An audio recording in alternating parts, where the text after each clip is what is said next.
watching the MAC on ESPN. Welcome to Kalamazoo, a rare, mild October afternoon as the Zoo out in full force. Homecoming and Hall of Fame weekend, all inside Waldo Stadium, in first place on the line as well. Ball State, fresh off a statement win over MAC champ Ohio last week, will take a crack at slowing down red-hot Western Michigan, winners of 3 straight. And a pleasant good afternoon. Sean Kinney alongside Michigan All-American Marcus Ray. So great to have you with us. Marcus, you look at these two teams, they are carved out of the same rock, literally. So many similarities. You look at it, they both love to have that running quarterback, that run-first mentality. They both have dynamite edge rushers. And I think most importantly, they take a lot of pride in their gritty DNA. Yeah, they really do. It's going to come down to who's more physical, but you have to earn the right to rush the passer, Sean. That means they're going to have to stop the run. Both of these guys have really good running backs, and they do want to run the football. Ball State defense was terrific last week, especially in the second half. They shut out Ohio. They held them to 95 total yards in that half. And most importantly, Nathan Voris put MAC quarterbacks on notice. Well, he leads the nation in sacks. And the one thing about him, look at his high motor. This guy plays hard every snap. Mean, violent. He's long, very athletic. He's going to have to make some plays today. Nobody gets after the quarterback more than Western Michigan. The Broncos lead the nation with 23 sacks coming in, but they do it in a different way in the fact that they just come after you wave after wave. These two right here are productive and disruptive. Dame Tucker, he's that 3-4 hybrid, put his hand in the ground, stand up like Micah Parsons. Rodney McGraw, 6'6", 265. He can play the run and the pass. It's hard to block these guys one-on-one. They're going to have to stop the run and also try to get to Kyle Kelly. They have been partying since the early morning hours in Kalamazoo. Beautiful day for football, overcast conditions, but very mild temperatures in the mid-60s. Western Michigan, the hottest team right now in the MAC, looking for their 4th consecutive win. The Broncos winning the toss, they deferred, so Ball State to get the football first.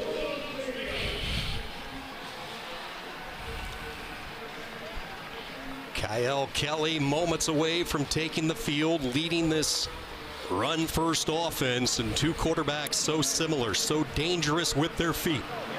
We start today with 4 unbeatens in the MAC, 2 of them right here in Kalamazoo. And off the return, taking it outside past the 30 with a seam. Across the 40 up to the 45-yard line, and a good return from T.J. Horton. Excellent starting position for Ball State. That's one way to get your offense going, is to establish some field position. You got a flag on the play, though. The return team. 10-yard penalty for the spot of the foul. First down. To wipe out the long return by Horton. The late flag thrown in by our MAC officiating crew. All Kyle Kelly ever wanted was to be QB1 in Muncie. Year 5, and his head coach, Mike Urimovich, has given him his shot. He has played 6 different positions over the past couple of years, but his time is now, and the dynamic running back continues to show a lot of confidence orchestrating this offense, especially over the last couple of weeks. They will want to get the ground game going with Quay Ashley, not much, a pickup of 2. Javarius Sims back in the lineup this week for Western Michigan in on the stop. Kyle Kelly's a guy who's going to have to use his legs. Look at his numbers last week versus Ohio. I mean, he really can do it by land and by air. And Ball State will set you up with Ashley, and watch. Kelly will start to make the zone read. Kelly gets rid of it quickly, far side, throw and strike. That is Magwood, the 5th-year senior, who's really built a chemistry with Kelly over the last couple of weeks.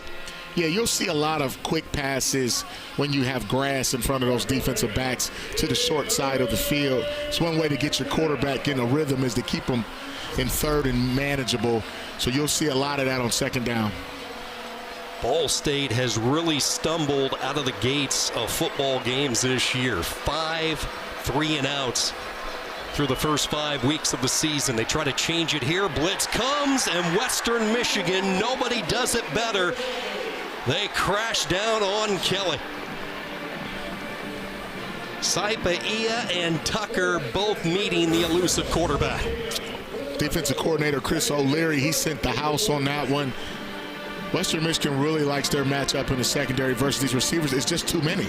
You see to the left of your screen, Ashley, he actually, pretty smart guy, doesn't have many busted pass protection. That time he was supposed to pick up Saipa-Ia.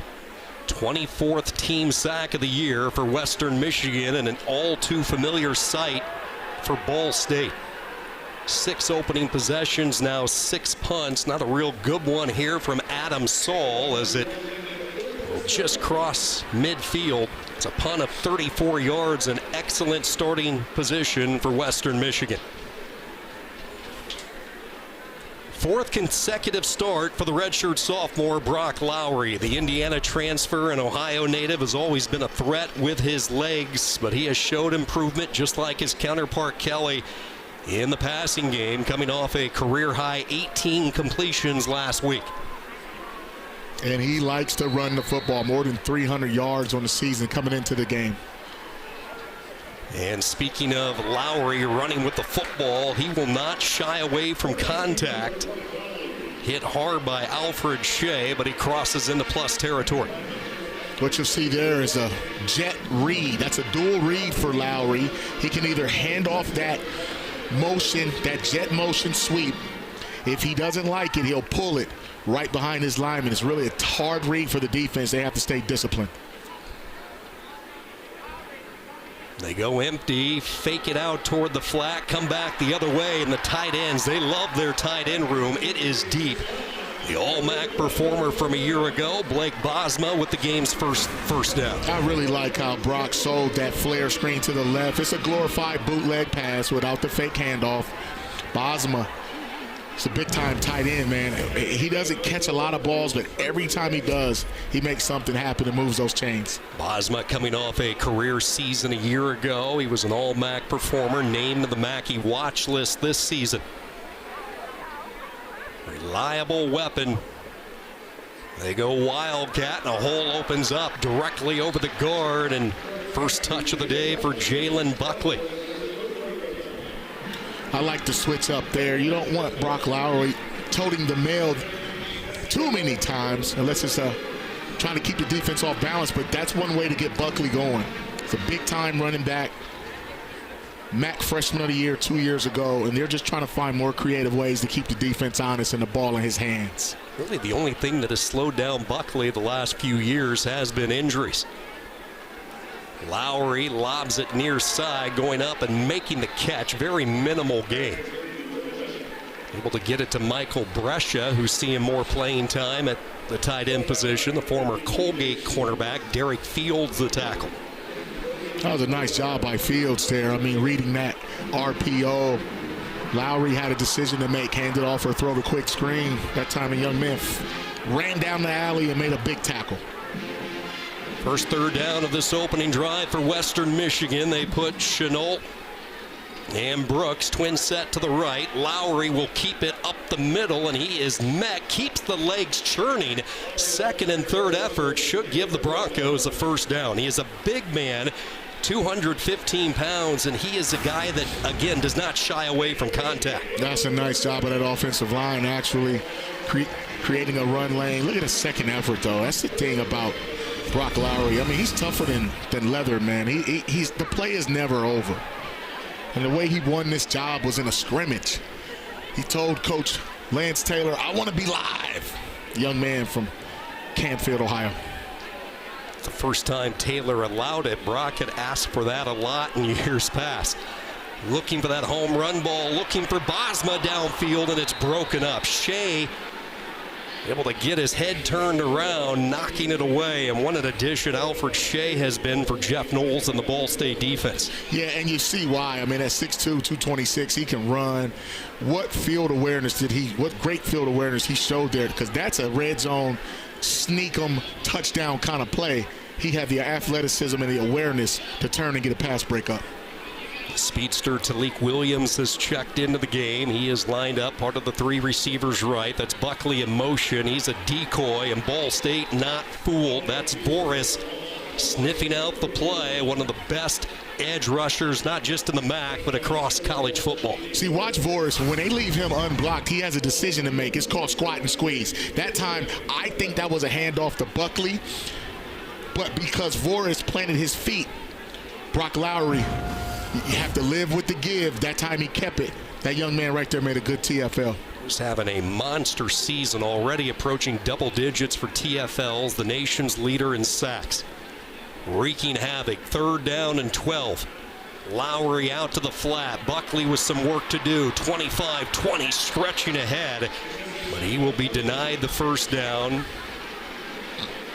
Will Yates able to bring him down, in an early decision for Lance Taylor on the offense. I'll tell you what, that's not a bad call on 3rd down, 3rd and long. And because they had so much success, good blocking on the perimeter, Western Michigan believes this is a 4th and manageable. I like the call here. One thing for Walt Bell in this offense, they are one of the more aggressive teams in the MAC on 4th down. 5 of 13 this year. Just outside the red zone, 4th and 3. Lowry on a design keeper trying to spin his way, and I don't think he got there. That was Joey Stemler, the inside linebacker, shredding off the block. And from this angle, it looks like Ball State might have created the 4th down stop. Ooh, that was a great stand by Ball State. I don't think Lowry sold the fake pass. It was a design quarterback draw that did not fool Ball State's defense. What a stop there on 4th down. The Cardinal defense picking up where they left off last week against the reigning MAC champs from Ohio. Pitched the shutout in the second half rally, and here they come up with the early 4th down stop. Stemler, the tackle. Ball State back to work when we come back to Kalamazoo.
There's a new sheriff in Muncie, and it's Mike Urimovich, year 1 for Urimovich. And Marcus, we both felt this was the right hire for Ball State. He has the proven formula. He was born in Indiana, went to Purdue. He's really worked his way through the coaching ranks, putting teams together with excellent defense, a run-first mentality and offense, and the common denominator, no matter where he's been, from St. Francis to Butler to some of his stops as an assistant, the players love playing for him. Yeah, they do. I mean, he did a fine job at Northern Illinois as well. head coach, man, I really enjoyed our conversation with him in person. I thought we could have went all day, Sean. I mean, he gave us every bit of his program from the inside and out. Second offensive series of the day, and there is nowhere for Eric Weatherly to go. What a start for Saipa Ia, the transfer from Ferris State. I mean, he's playing like that All-American that he was on the national championship team. What a great find in addition to Chris O'Leary's defense. This man is smart. He plays with his eyes. He's downhill, and that's a big stop on first down. Team's second leading tackler coming in, and Saipa Ia was a real late arrival this summer. Looked like he was going to go to Bowling Green, changed his mind, and he has been so valuable at the linebacker position. Throwing on the run, it's a strike up ahead to the 30-yard line. Saipa Ia another tackle, but moved the chains. Kelly keeping his vision downfield, a 13-yard strike. Yeah, you can't give Kelly that much time. Western Michigan dropped in zone coverage. They had a few holes there, but because of his legs, they had to commit. They go temple, and they go wide, and it goes nowhere for Magwood. Gang tackling by Western Michigan. Kershawn Fisher, the undersized speed rush edge personnel player, in on the stop. Yeah, I just think Western Michigan right now, they're just too athletic and fast for Ball State to get that ball, or that jet sweep, that jet read. Now, I think Ball State probably, to stay out of the sticks, probably should throw the ball or just hand it off. But when you get into that read game, it gets very dangerous when it doesn't work.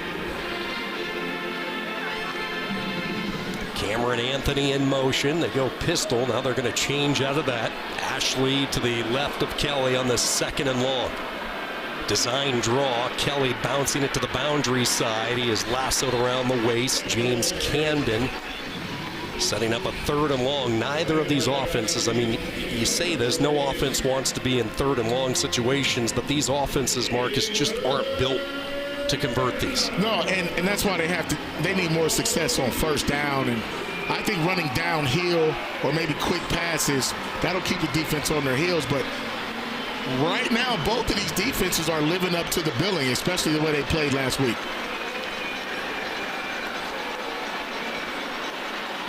Trying to set up that screen to Weatherly. He'll make the catch, slip away from one, get back close to the original line of scrimmage.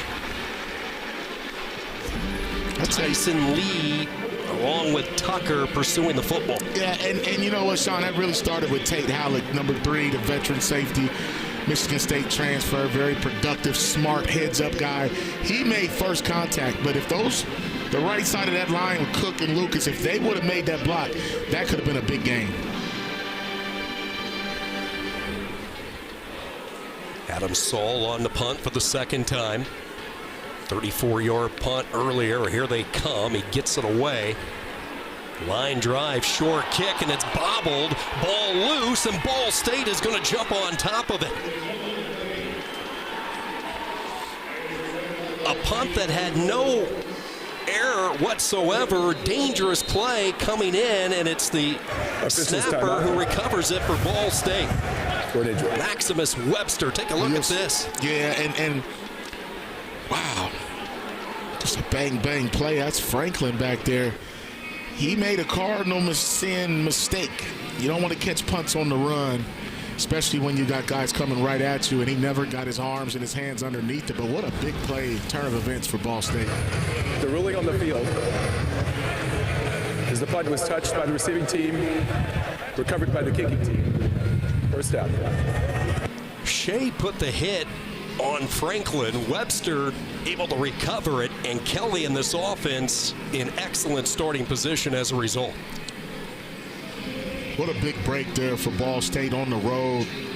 Offense really couldn't get nothing going right away on the first couple of series, and you get a break there.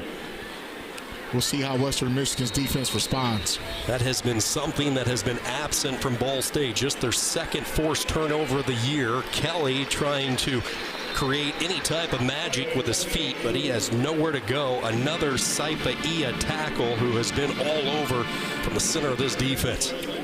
Right now, what you're seeing out of Western Michigan is eye discipline. Saipa Ia, he has the inside gap. Tucker Those guys have the outside. So with that misdirection in the backfield, as long as he reads his keys, it'll take you right to the football. As you see, he's a very productive guy the whole time in his career, especially last season. 3 national championships in 4 years for Coach Tony Annese and Ferris State. Kelly can take off and run if he wants to. Spins up to the 42 where he is popped. Hit by McGraw. Micah Davison on the stop. A flag down. They were trying to just get him out of the pocket. They were expecting pressure from Western Michigan. And when you get him on the perimeter, Sean, it's either run or pass. Illegal formation. Offense. 5-yard penalty. Remain second down.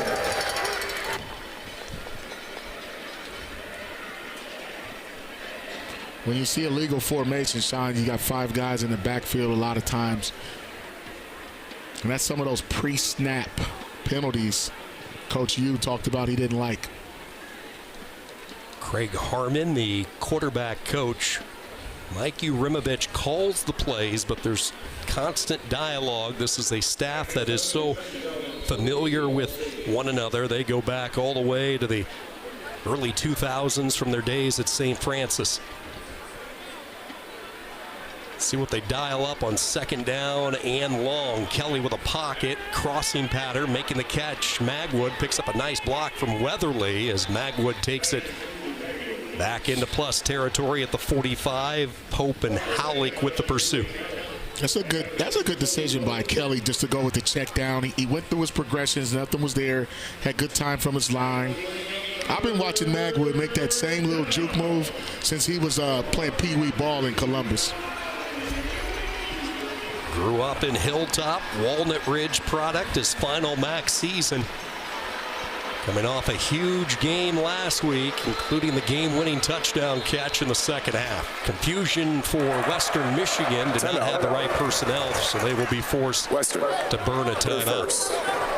Full media timeout. We'll take a break with them. 4:05 to go. Ball State trying to take advantage of the turnover. Scoreless from Kalamazoo.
Year 3 in Kalamazoo for Lance Taylor. The 44-year-old has this program really looking sharp. He brought in 53 new players this offseason. Half of his coaching staff is new as well, and he talked about how he personally picked each and every one of his assistants to really fit the mold and return to the grit that he wanted this program to be built around. Yeah, Lance Taylor, man, they got off to a hot start last year, and, you know, he said that They need to execute better when it matters the most. He's done a fine job here. Started off slow, won the last 3, and they've been a much improved football team. Ball State looking to convert on 3rd down for the first time. They run the shovel to the tight end, Cassins. In the interior of this Western Michigan defense, tough to move when you have McGraw and Marcel Tyler, some of those big bodies in there, Ray Stewart. They weren't fooled by that at all. That was a shovel pass. Those linebackers, Saipaia, Camden, those guys are reading their keys well. They just weren't fooled. We saw Ball State's defense come up with a 4th down stop. Now will Western Michigan return the favor? The Zoo making some noise. Kelly will stretch it wide to the right. Nuh-uh. Western Michigan slams the door. Micah Davis, the first one to blow it up. Wow, that was an interesting call, but a better play by Davis. He read his keys. Those safeties are really close to the line. What a great call by Chris O'Leary. Defense, the name of the game so far early. Davis, the safety, coming in. Each team with a 4th down stop. Scoreless here in the first.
The defense standing tall for both teams. A combined 1 for 5 on 3rd down, 0 for 2 on 4th down, plus a turnover and a grand total of 53 yards between Brock Lowry's offense and Kyle Kelly's for Ball State. Both teams have really mustered away excellent starting position. Lowry gets another crack at it as they start at the 45. Williams in motion. Lowry looking downfield. He's going to take a shot, looking for Dudon. Put it right in the basket. Dudon with the catch. 1st and goal, Western Michigan. What a gutsy call after the momentum from the defense. Watch the ball placement here by Lowry. He threw it to a spot, and Dudon was able to run up under it. You have a quarterback who can run, good running back, use that play action. I love that offensive call, and I like the execution better. On the back end for Ball State, they're going to have to play with more eye discipline. They spread it out, 1st and goal from the 3. Monteale comes in motion. It will be Lowry torpedoing his way straight up the middle, submarining for a hard-fought yard or 2. 2nd down and goal. Wholesale personnel changes for Western Michigan as they bring in a trio of tight ends. Tell you what, there, Ball State was prepared for that quarterback keep, but you still can't get pushed back. Expect them to play zero coverage, play that's just man-to-man, a hat for a hat. You don't really need too many guys too deep in the end zone. 2nd down and goal. Lowry will hand it off, and the junior college transfer, Lolo Monteale, into the end zone, plowing his way to 6.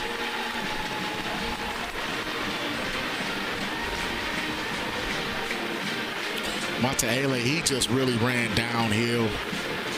2 hands on the ball, shoulders falling forward. That left side, Whitenack, Vandervest, pushing guys around. Big time series for Western Michigan. Monteale scored his first 2 touchdowns of his Bronco career a couple of weeks ago. He talked about how it was a special moment, an emotional moment for him. Well, he's getting used to finding the end zone. North-south runner knew what to do with it. Yeah, just they outnumbered him at the point of attack. If you look to the left of your screen, they got guys looking for people to block. Look at that hole. I think number 1 there, Joe Derek Lewis. I think he was way too deep in the end zone. By the time he makes contact, Monteale was already in the end zone. You have to play closer to the line of scrimmage. The 52-yard pass play to Dudon set it all up. 3 plays, 55 yards, and for the first time this year, Western Michigan has scored a touchdown in the opening quarter. They have been outscored 20-3 prior to today, so this one had to feel good. It was the touch by Lowry on the deep ball that set it up. Yeah, watch how Dudon, he went from one side of the field to the other. It's called a cross-country route, that deep over. You see it a lot in the NFL, and he knew exactly where to place that football with just enough air. And people talk about Brock Lowry running that football, but he has been getting better every week. He is still a thrower, and you saw it on that play. Was mainly utilized as a red zone weapon last year, almost a gadget type quarterback, so still very young as far as orchestrating the offense for all 4 downs. And like you talked about, Marcus, the improvement each week, unbeaten 3-0, and the win against Toledo is really what put him in motion as the guy that Lance Taylor was going to go to. Yeah, when you talk about Western Michigan not scoring very many points in the first quarter, it's had a lot to do with who they played.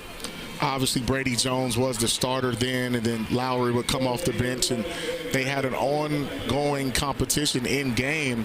They finally settled for Brock Lowry, and ever since then, their offense looked a lot different. Ball State needs to get something started offensively, and now they're going to go deep looking for the freshman Durham into double coverage, and it's broken up. Micah Davis, the safety, coming over with help from the top.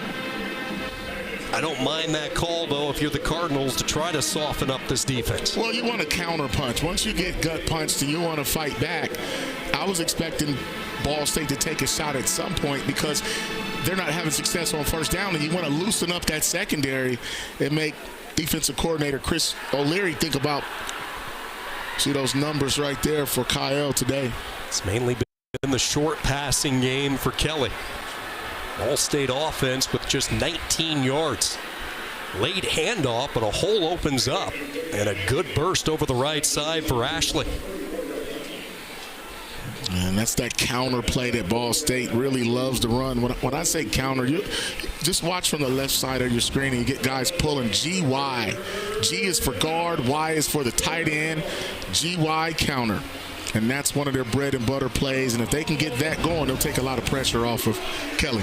Good seal block by Aaron Roberts, one of the polling linemen, the transfer from Purdue. Third down and a long yard. They will give it right back to Ashley. Micah Davis coming in with the stop, and forward progress is going to mark him just shy. So we go inside a minute. Ball State's offense staying out on the field, looking over at the near sideline, and fourth and less than a yard. You're on the road. You're probably playing the hottest team in the MAC. You roll the die here, it looks like. Hey, to be the man, you have to beat the man. And a lot of times it comes down to a tough man contest. If you can't get 1 yard,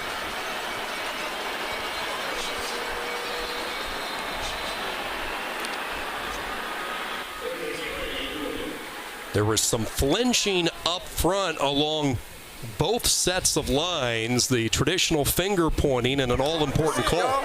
Offside. Number 0, defense. That 5-yard penalty will result in the first down. A key mistake for the Broncos, and it's Mustafi Al-Garawi. and that's why you go for it sometimes. It's not even necessarily that you're going to run a play. You may just try to draw them off sides, and I think that formation kind of confused that Broncos front, and they were able to execute that well. McDougal into the game for the first time. He's given the football. It's knocked away. Rolling free. Let's see if Ball State got on it. They did not.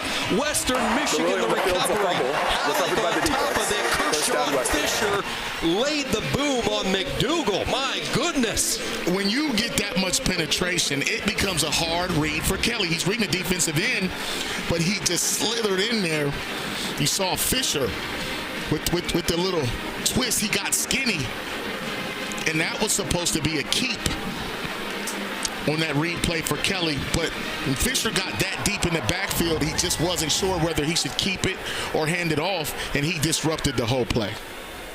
A defense that has thrived all year on creating havoc, getting to the quarterback, but also forcing turnovers. Led the MAC through the first 6 weeks, their 10th forced turnover of the year, and they start at the Ball State 27. They will hand the ball off as they go right back to the junior college transfer, Mata Ele, on what should be the final play of this opening quarter. Very interesting quarter. Both teams trading blows, turnovers. That is the end of the first quarter. Western Michigan right now, they're threatening, Sean. You had a feeling this might be a good old-fashioned defensive dogfight. Homecoming weekend in Kalamazoo. Mata Ele, the lone scorer. The Bronco fans having a good time. They lead by 7.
1 week at a time in what will be a wild month and a half. The MAC race just getting started. 2 of the 4 unbeatens early on. 7-0 Western Michigan out in front.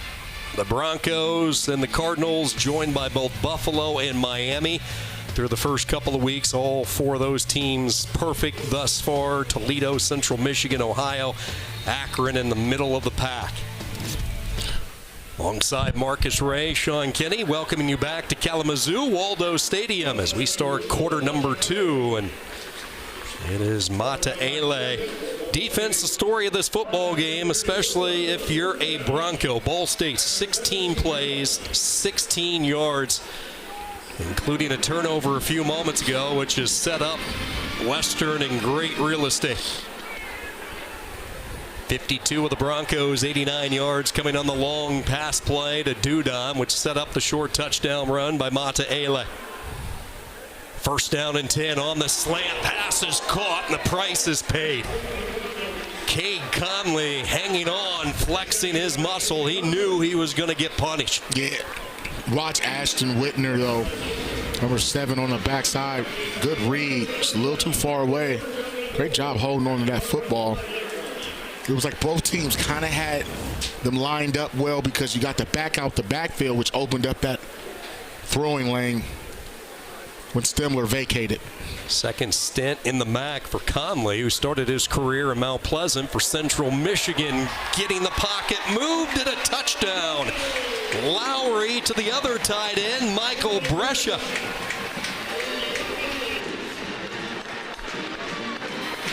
That's a hard play to defend because you don't know if Brescia's going to block when he's coming off that edge or if Lowry's going to keep it. Just watch Brescia's course. See how he faked the block, dipped in and out.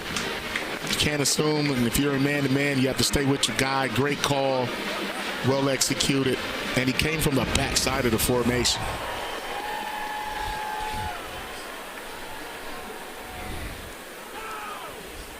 Second straight week that Brescia has found the end zone for Western Michigan. Domschke adds the point after. You get Lowry moving a little bit. You get these tight ends involved in the offense. Brescia, touchdowns in consecutive weeks. Western Michigan ups the ante.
Western Michigan has always been known for strong tight end play. In fact, Hall of Fame weekend earlier in the day, they took time to honor Jake Moreland, who was a good one back in his time here in Kalamazoo. Last year they inducted Tony Scheffler, a great tight end, into the Western Michigan Hall of Fame, and they are certainly proud of Michael Brescia, who transferred in after his days as a quarterback with Colgate. He was an outstanding quarterback in the Patriot League, but he went into the portal wanting to play one more year of college football, and he knew he wasn't going to get the opportunity at the FBS level as a quarterback, so he knew probably tight end was going to be the spot, and he has found a home, and they are really getting more and more confident with him.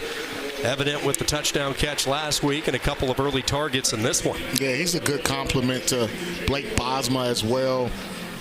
I like when those quarterbacks turn tight end, man. I've seen it happen a lot. They know the game. They're athletic, former basketball guys, toughness, blocking, but he's a great fit for what they want to do, and you saw how they used him and snuck him from the backside to get that touchdown. Did Travis Kelce make that the thing to do? Tight end, former quarterback? Yeah, I'm telling you, that's a thing. All right, this is now a really critical drive if you're Ball State. Nothing is working offensively, Marcus. So my question for you is, they try to spring their speedster Weatherly for some freedom, but he has nowhere to go. What do they need to do to take away some of this pursuit and penetration that Western has had their way with in this first half? Well, I like what they tried right there to get the ball in space to one of their playmakers, but they just didn't get the blocking they needed that time from Cameron Anthony, the big tight end. But you have to get the ball out quick, try to get it in space. They bunch it up to the right side. Kelly, pressure all around, throws, poised under duress, and he throws a strike. Kobe Gross, the tight end. And that is a huge first down. Might not look like a lot on the score sheet, but they needed something positive. Oh, and that was good by Kelly. He looked to his left first, didn't like it, came back to the right, and they ran what's called a spacing concept. It's just everybody finds some grass about 6 to 8 yards spaced out on the same level, and that's why he was wide open. 10 yards to the tight end, Kobe Gross, just his 5th catch of the season, but a first down. Kelly on a keeper trying to hop skip his way over the right side. Brought down by McGraw. Kelly picks up 4. Well, you see now, instead of Ball State trying to run that jet read and reading these athletic defensive ends, now they're just lining up in an empty set with Kelly by himself back there and calling a design quarterback run. That'll kind of ensure that they get something positive on first down instead of trying to exchange behind the line. Weatherly, Magwood, and Hamilton. Trio of receivers. Weatherly in motion. The transfer from Bucknell. They go to the right side, out to the flat, making the catch up ahead to the 36-yard line goes Quay Ashley. We really haven't talked a lot about Ashley coming into this game. One of the best in the MAC, all-purpose yards, number 2 in the conference, and he's been a huge addition in the backfield for them this year. Yeah, they say he loves the game. He's smart. He's a football junkie. He's always watching tape. You just want to get the ball in his hands. I really like how he catches the ball out of the backfield, as you just saw. But what you see Ball State doing now, lining up in different formations, giving some motion, and finding little pockets of grass where they can get a first down. 3rd down and short. Hit as he throws, looking for his man, Ty Robinson, but blanket coverage. There was just nowhere to go with it. John Peters, who they are really high on, the true freshman out of Maryville, Indiana, with the coverage. I mean, he's 6'1". He can run. That was excellent coverage there. And that really wasn't a bad throw by Kelly. I would have liked to see him throw it a little bit further, but he was rolling to his left. It's an athletic kid right there. And Peters, it's a good pass breakup. It's so rare to see a freshman, a true freshman, make an impact this early into a season, especially with the fact that he did not arrive until the end of June. Wanted to help his basketball team win some games. He stayed with his high school the entire year, was a late arrival, but he is catching up really quickly. Lowry in this offense will get back to work when we come back. All Western Michigan right now.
14-0 on a beautiful Saturday afternoon in Kalamazoo. Lowry a touchdown pass, Mataele a touchdown run. Don't forget, get all of ESPN College Football all in one place with the all-new ESPN app. Unlock with the ESPN Unlimited plan or log in directly with your TV provider.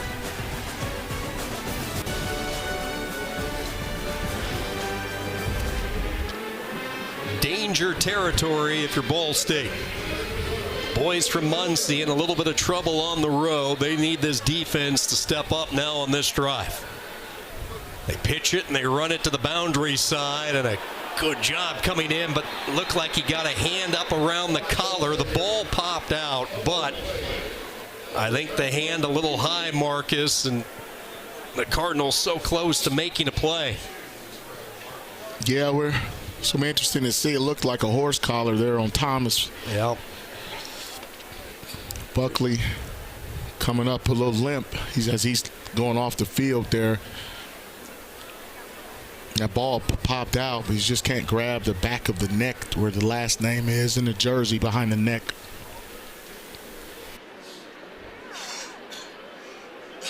What's concerning for Western Michigan, you mentioned it, Jalen Buckley gingerly making his way to the sideline. Let's listen in. The ruling on the field is a fumble recovered by the defense. However, prior to the loss of possession, personal foul, horse collar tackle, defense. That 15-yard penalty will be added on to the end of the run. First down.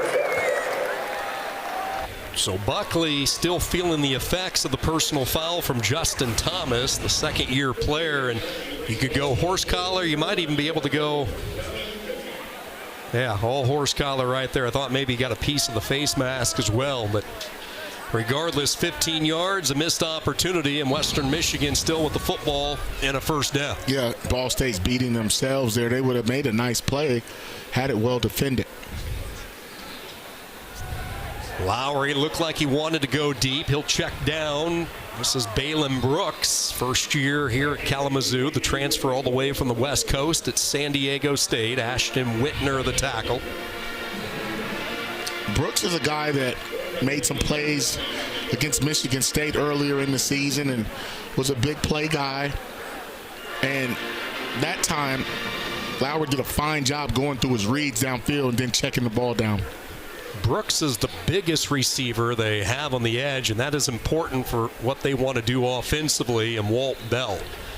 You look at all the teams in the MAC, blocking by the receiving position group, probably the most critical for what they want to do. Yeah, I mean, if you're going to run the football and you're not an RPO team, then the perimeter guys have to block. They have to be tough, big body athletes. And see Brock Lowry there, they ran that. It's called a power read. You can either pitch it, read the defensive end, and follow right behind your pulling guards. So they mix it up pretty well. They run the same stuff. They just do it out of different formations. Avion Chenault, true freshman wearing number 18, has been a favorite target on these third downs. However, this time they go to Williams, who stays on his feet. He is tackled by Eric McLean, but not before Williams picks up the first down, 25 yards. It's just a good pre-snap read by Lowry, understanding where to go with the football, understanding how many yards he needed. Sometimes you don't have to get it all down the field vertically. Just dump it off to a playmaker like Williams and let him get busy. Williams quietly has had a really good season. He is the smallest receiver, 5'9", 177, but he's found a way to get lost in the opposition secondary. Now they go into the bag of tricks on the reverse, and they have nothing but yellow blockers up ahead for Chenault, trying to get his way to the pylon, knocked out of bounds at the 2. First and goal. McCargo finally able to get over there with the touchdown saving tackle. You see the little wrinkle here. You get the reverse off the jet sweep. A lot of white shirts chasing the wrong direction. Well-designed play. As you see the freshman, Chenault, looking like he did in high school.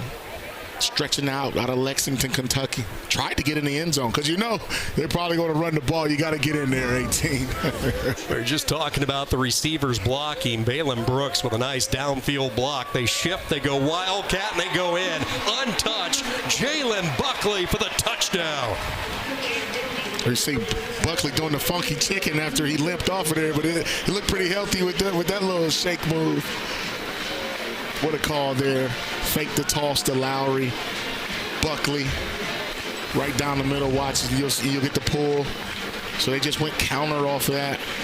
It's a really, really tough play to defend, especially when you get linebackers flying out of there when they see that fake pitch.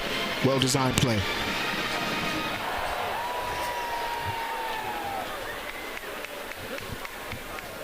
After a slow start offensively for Western Michigan, all of a sudden they have hit their stride. 3 straight possessions, ending in 6.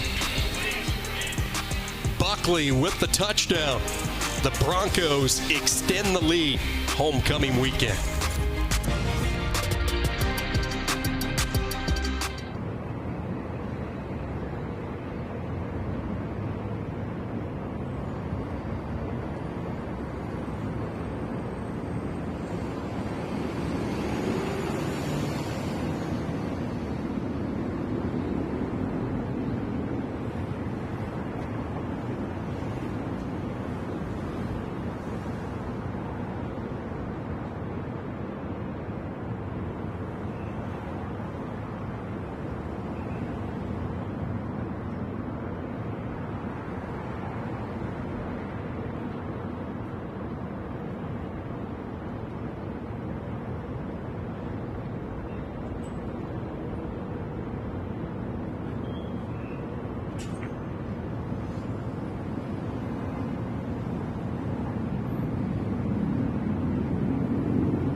It really is a great story when you look at Jalen Buckley, who joined this program as a walk-on, and then 2 years ago, his freshman year, he was one of 2 freshmen nationally to run for over 1,000 yards in the campaign, rushed for 1,003 yards in 23. Last year, he fought the injury bug a little bit. He split carries with Jaden Nixon, who they brought in. Just trying to keep him healthy, and with his style of running, that's tough to do. And Lance Taylor and Walt Bell told us the only thing that has slowed down Jalen Buckley has been the injury. Definitely, and the MAC conference in general has a lot of good running backs throughout the league, and he's right there at the top. You see they like to use him in pass game, also in the goal line area as a wildcat. Long-term durability is how they described it, the goal with Buckley, to make sure he is fresh and healthy for the critical games late in the year come November. And like they have over the last 3 weeks, this defensive line, Marcel Tyler and Al-Gharawi, Fisher, Tucker, McGraw dominating up front. Less than 2 yards per pop for Ball State, as they will hand the ball off. Ashley surges ahead for 2, maybe 3. Al-Gharawi in on the stop. And again, it's just not 1 or 2 players, which makes this defense so tough to prep for. They have so much depth on the defensive line. Yeah, they really do. I mean, we talked about McGraw and Tucker, But they got a lot of guys. I mean, you saw Fisher make a play. Saipaia. And a guy, Joey Pope, back there, too. You know, he still makes a lot of plays. And you saw Halleck. 12 personnel like they love to operate out of. Kelly will take off and improvise. This is where he is so lethal. Almost have to have a spy on him. Tucker was in the vicinity. Well, you'll see he'll take a look and look to his left first. He didn't like it. And when you get in that 12 personnel set, you're really bringing in more blockers. As you see, he took off running. It's really a glorified run play as he takes that half roll. But Western Michigan right now is playing lights out in the secondary.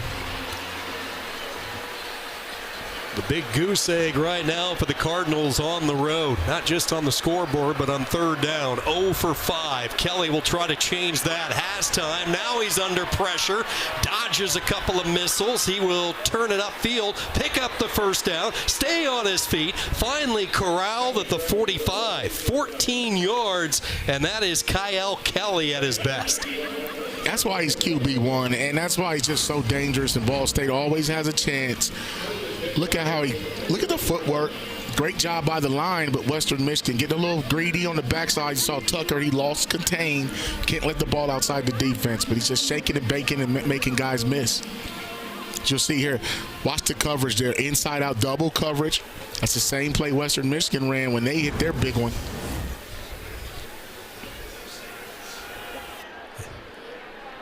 First third down conversion of the afternoon for Ball State as they get close to taking it on to the Western Michigan side. Ashley, who they brought in this offseason from Kennesaw State, he was a really good back for the Owls. Part of that program making the transition from FCS to FBS. Yeah, and he has the right size for what they want to do at 5'10", 191 pounds. He can protect, catch out the backfield. He can slash inside, outside with their run game. They like to run zone with them and sometimes that counter. Pressure comes from Saipaia. Kelly trying to hit the back shoulder just beyond the reach of Ashley.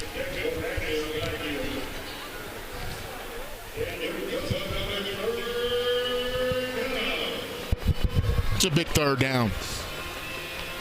I think it's 4-down territory. I expect Western Michigan to blitz, but they have to be careful. Kyle Kelly will get out of there, and I think they're starting to find out what plays he's getting really, really comfortable with for Ball State. They do bring both linebackers. They rush 6, and they will get to Kelly. They dump him back at the 38. Nadeem Tucker, another sack, another TFL for one of the best in the country. That's the reason why we talked about this young man at the top of the show. Watch him to the right. Really, it's by design, but then he defeated one-on-one block there. He beat Tristan Cook, who Ball State has been raving as their best offensive lineman. About a month ago, I talked about 6 scouts, and they said number 11 is a guy that's jumping off the charts. Combination of explosiveness, power, nonstop motor. Saul with a terrific punt, and nowhere on the return for Boone Nelson. Franklin fumbled one earlier, so they changed their return men with the junior, but Tucker in the sack, and the Western Michigan defense really the story of this first half. Yeah, big game Dame, that's what they call him. See the smile, you see the daps, the hugs. I tell you what, man, take a look at that, Sean. What do you think? Central Michigan, Bowling Green. Big one next week, 12 noon, all these games. As you take a look in the MAC, Eastern Michigan visits Oxford. That's where you'll be. I'll be at the Glass Bowl, Toledo and Kent State.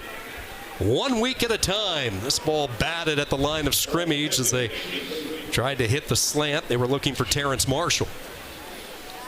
Yeah, I think someone got a hand on that one. They were trying to get a little misdirection, play action, and steal a few yards behind those linebackers. That's good discipline there by Ball State. I just don't think they can afford to give up any points on this drive. And they got to find a way to get that football back.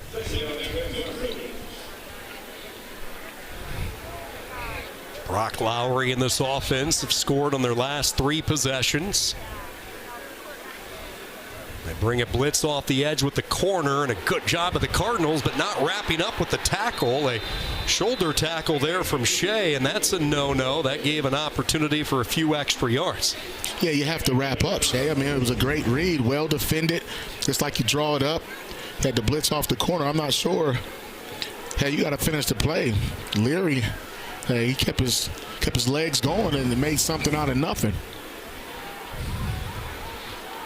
Leary, one of the 53 players that Lance Taylor welcomed to this program since the conclusion of last year. Transfer from Georgia Tech. Lowry with a clean pocket delivers back-to-back catches for Christian Leary, and a first down. The ball popped out really late, but they're going to say he was down. The field, so runner's down. It's a throw and catch. Yates the tackle, but not before Leary moves the sticks for Western Michigan. That pre-snap motion by Baylon Brooks, it just really confused the secondary. And you saw Yates, all he had to do was look up the route. He was standing right there. But that's what motion does. It disrupts the defense's eyes, and it challenges them to see if they're going to live by their rules. Leary has played a lot of football. His third stop after starting his career at Alabama. Went to Georgia Tech, and now his final year in Kalamazoo. Wide open downfield. Williams the catch, trying to tightrope along the western sideline, but it's a first down, 21 yards. I mean, that's just a well-designed. Watch the late motion there by Williams coming from the outside. You're going to think he's going to cross the field, but he breaks it back to the corner. Gave himself plenty of space and grass to catch that. Ran the corner off on the outside. He was wide open.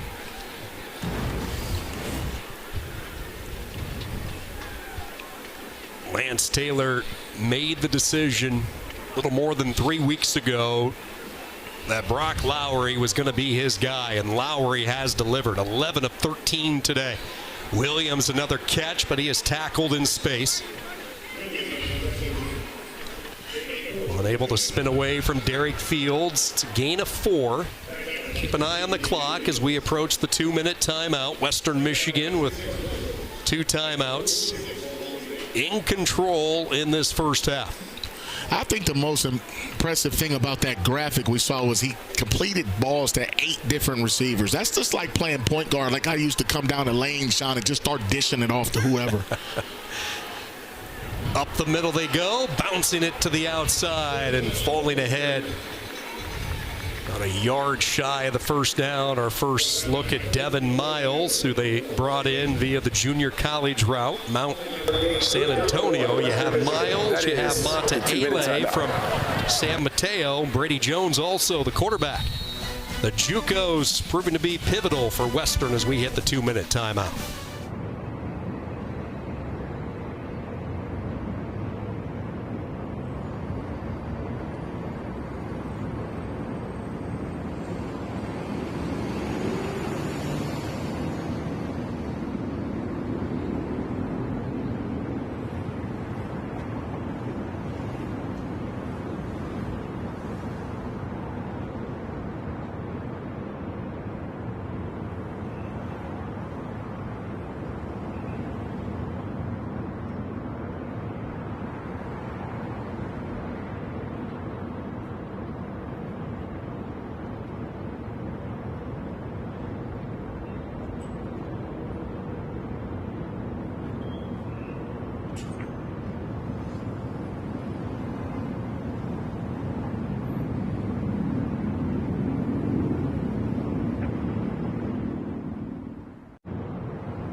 It's been so warm around Kalamazoo, uncharacteristically for the month of October, that the normal fall foliage hasn't really turned colors. They're having a good time inside Waldo Stadium. Homecoming weekend. And this year's homecoming court given a front row seat to enjoy all the festivities.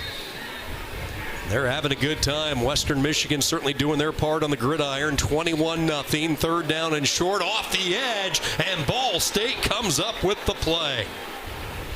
That was Lewis, the transfer from Southeast Missouri. One of their more physical cornerbacks, showing his strength. Man, he timed that up. Jeff Knowles, the defensive coordinator, had this dialed in. Look at the timing here. Probably could have got an offsides, but he was so far in that backfield. I thought he should have tackled the football. Might have knocked it loose, but he timed that up well. Ball State needed a spark. Semo really missed him last year in the FCS playoffs. He got hurt late in the year. Now on fourth down, let's see if Western actually is going to take the snap and run this fake.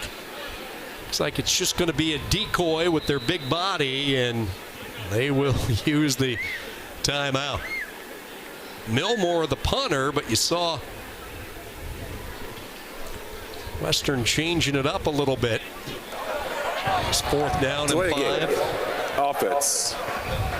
So they did not use the timeout. Fourth down. They will give Milmore a little bit more work to 1 minute to go on this 14 punt. seconds. Clock will start on the snap. Well, you see that a lot where you try to draw them off sides or the timeout or just take the penalty so you have more room to punt the football. Try to pin the offense, the other team's offense, back inside that 5-yard line.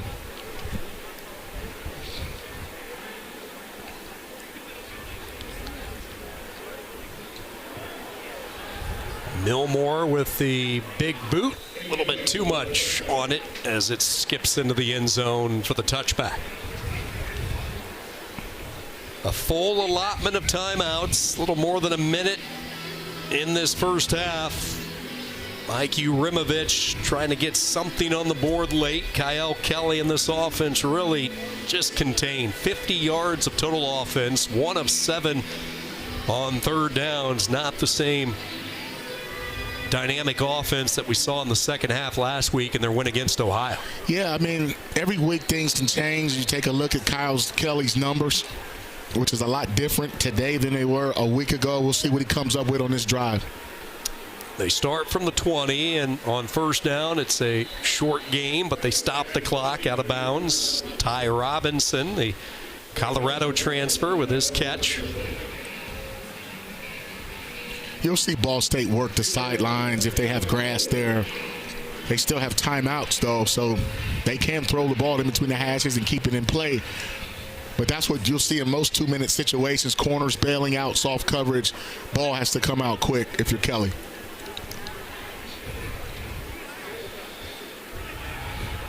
Looking over a 4-man rush. Kelly floats, has some room to run. Now he throws at the last second. He spotted Robinson, who makes the catch at the 42. That's a gain of 16 more yards and a first down. Clock will stop as they move the chains. You just can't let him run around and start playgrounding you, because he'll make a play like Lamar Jackson or someone where he can pump the ball, take off running, guys start losing sight of their man. That was a great play right there. They're going to have to add some Please set time the to game the clock. Here we go. To 51 seconds. The clock will start on my signal. Clock kept moving despite the first down, so they will get some more time put up. Billy Williams, our referee. Again, Ball State with all 3 timeouts from the 41. Kelly gets rid of it quickly. Throw a bit behind Weatherly. Tried to hit that quick pop on the slant. They threw it behind him, and you know, that's a kind of risky play there. You get a little play action and quick game. Looks like Kelly kind of rushed that throw somewhat. But if that clock stops, they have time to talk and figure it out. You see them huddling up, and they're not in any rush. Kelly 11 of 15, 66 yards. He's carried it 7 times for 10 yards. He's been sacked once. They run a stunt. Kelly steps in, dumps it off, and it's dropped. Ashley might have took a quick sneak peek what was out in front. He heard the footsteps of Rodney McGraw. Third down. Western Michigan now starting to confuse, I think, Kelly a little bit. Watch this set. See, Micah Davis lined up at linebacker close to almost inside the defensive tackles and took off running to the middle of the field. So it looked like there was going to be some pressure. So Kelly wasn't sure exactly where his hot throw was going to be. And I don't think Ashley expected to even get the ball that fast. Gross and Weatherly, a quick switch. They go to the top of the field, and now a stoppage before the snap. Timeout. Western, their second. That'll be 30 seconds of left. Shift by both Gross and Weatherly caught Western Michigan off guard, so they will please set the game burn a timeout. To 36 seconds. Add an additional second to the game clock as well. 36 seconds, third down and 10, and I think the last two plays a microcosm of how this first half has went for Ball State. You have that easy quick slant that Kelly misfires on. You have a rare drop from Ashley. You know what, Sean? It's just one of those things, man, where they're not playing complementary football. And what's happening on offense is what's happening on defense. You give up a big play or you turn the ball over, not stopping the run. And right now, Western Michigan, just their game plan, I thought, was phenomenal coming in here with what they like to do. They impose their will, and I just think it's coming down to the line of scrimmage. If Ball State just couldn't get it going up front. Fisher and Tucker, the two ends. McGraw and Lee on the interior. Third down and 10. Kelly looking downfield. Now he's going to take off and run, and he is tackled shy of the first down. Micah Davis, he's having himself a day from the safety position. The first year, one of 3 transfers they brought in from nearby Ann Arbor. Yeah, Davis has been very effective. I mean, he's smart, runs well. Timeout. Western Michigan, the third and final of the half. Smart move here by Taylor and the Broncos. Ball State was going to let the clock run down, but Western's going to make them at least punt the football, and you never know what can happen with special teams. Frustrating day for this Ball State offense, who came in really flying high after last week, but they knew they were running into a buzzsaw. Coaches talked about how well Western has been playing really over the last 3 weeks, and this defense in particular, I think, clearly making a statement. They are the defense of the MAC right now. Yeah, and they lead the nation in sacks. We saw that with 23 coming into the game. And you have to earn the right to rush the passer. That means you have to stop the run, too. And when you stop Ball State's run and make them one-dimensional, that favors Western Michigan tremendously.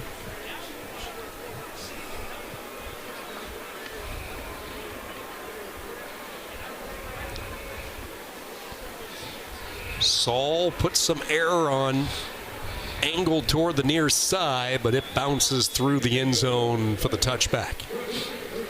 52-yard punt, but a net of only 32, and Brock Lowry and this offense in control. Really, after the first couple of series, they found their groove. 3 consecutive touchdown drives, aided by pretty good field position. Really good balanced attack. 150 through the air, 63 on the ground. And you mentioned complementary football. That's been the magic recipe for Western Michigan, and Lance Taylor told his team that's the key to their success. Yeah, offense, defense, and special teams. In all 3 phases, they've made a ton of plays. 52nd all-time meeting between the Cardinals and the Broncos.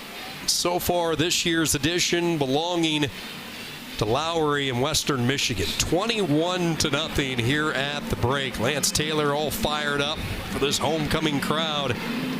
He knows he has something pretty special brewing with this year's group.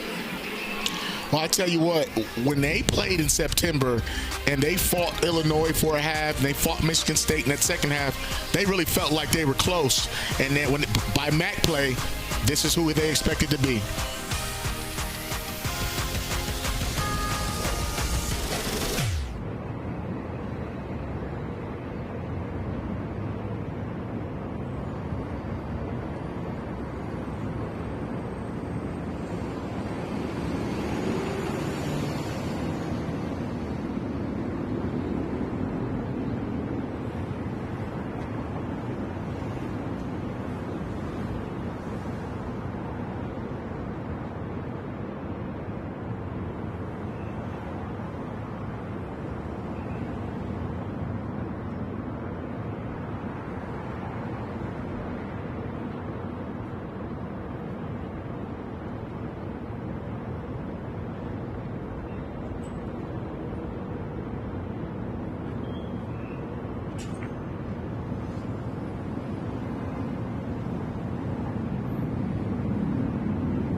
Alongside Marcus Ray, Sean Kinney welcoming you back inside Waldo Stadium. Halftime, Western Michigan putting on a pretty fun homecoming show for the many fans who are enjoying this mild October afternoon. 21-0 Broncos out in front. We started the day with 4 unbeatens in the MAC. That obviously will change.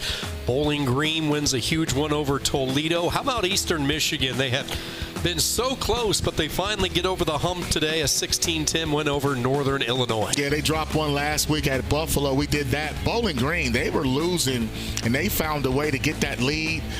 Battle of I-75, Kent State, man, they've been playing sneaky good offense over there at Kent. And then Miami of Ohio still playing great defense under Chuck Martin. Flashes, a completely different team from a year ago. They have the lead with UMass. They will take on Toledo next week. Eastern Michigan with Chris Creighton and company, a nice win in Ypsilanti earlier today. Halftime from Waldo Stadium. Western Michigan looking to go 3-0 in the MAC. They lead at 21-0 over Ball State.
One of the advantages of being on the hill. Yeah, good old toss game.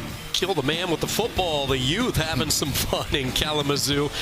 So is Western Michigan. 21-0. They lead it over Ball State. When we come back, we'll take a look at some of the first half stats and highlights. All Broncos here at the intermission.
You're watching the MAC on ESPN.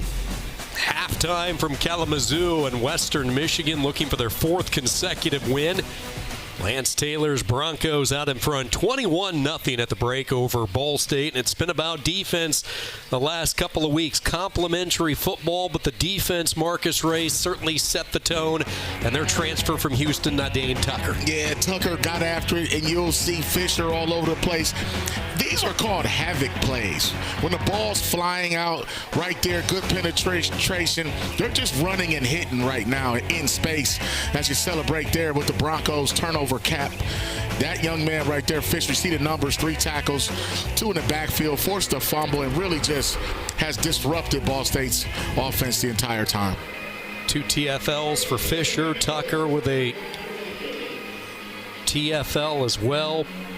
Saipaia, Tucker, and Pope each with 5 tackles. It has been a relentless defense for Western Michigan. Now, if you're Ball State, you don't have to go back too far. Last week they were trailing 14-0, a two-score deficit. Today they climb up the hill a little bit steeper, but you're able to do it against the reigning MAC champs. There's no reason to think that you can get back into this game in the second half. But as you talked about, they need a strong start here and a good way to begin it off special teams.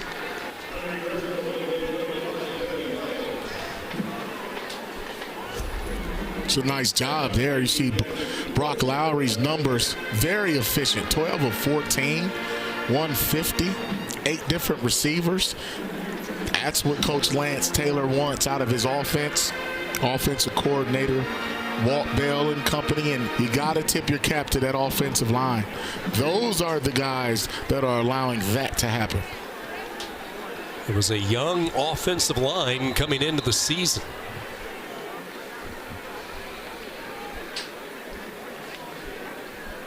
Got a little right movement out of the gate for Billy Williams.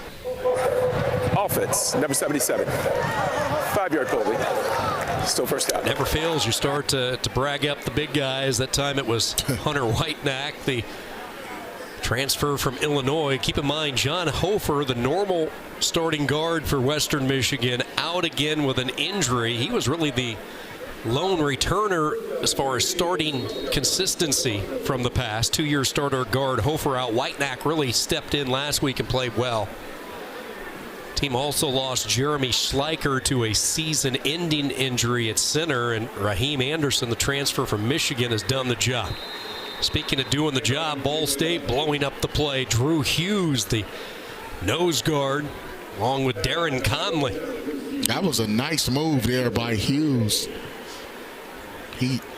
Defensive line stunt, hit his A gap and was in that backfield. They were trying to rip that football out. They need more out of Hughes and company. Forrest has been quiet. Conley and those guys, they need to get more aggressive and get in that backfield, get the ball out of these guys' hands.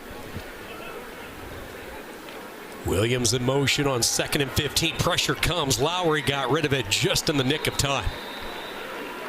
Voorhis was right there, and he nearly added to his nation's leading sack total. Did you see his first step? I mean, it was almost like he just knew the snap count. See how he used that hand work? And then he's intelligent enough to make contact and not follow through and get the senseless penalty. But this man plays hard, and you saw that on that play. We asked Lance Taylor about him, what stood out. Obviously, so many things stood out, but it was the energy level every play. Nonstop, relentless motor. Trying to get the screen set up to Williams. Dodges a couple, but pursuit defense. And we just talked about a nonstop motor coming from behind the play to chase down Williams was Voorhis. Yeah, that's just great effort. I mean, you just can't coach effort. It just comes down to a 1-2. He almost knocked the pass down, too. So when he came off the edge here, watch that left arm get up. That's called a retrace. Now you got a screen right there. He probably almost could have punched the ball out, too. So he's a one-man wrecking crew, and you saw why. So if you're going to lean on a guy to try to ignite the fire with a team on the road, Voorhis did his part on that drive. Put pressure on Lowry on 2nd down, and then coming back, pursuing the play, not giving up. And the Cardinals forced the quick 3-and-out just as they scripted in the locker room. And this is what we were talking about. They did a complete 180 on Ohio. They went into that game in Muncie trailing at halftime 14-0, but then the Jets took off. In particular, Kyle Kelly in this offense. Yeah, they were able to run the football and, more importantly, possess the ball. 19 minutes almost, and then just being able to play. It was a tale of two halves, and this young man's going to have to do the same thing if they want to win this one. On 1st down, trying to get it to the outside, past the 30 up to the 32-yard line is T.J. Horton.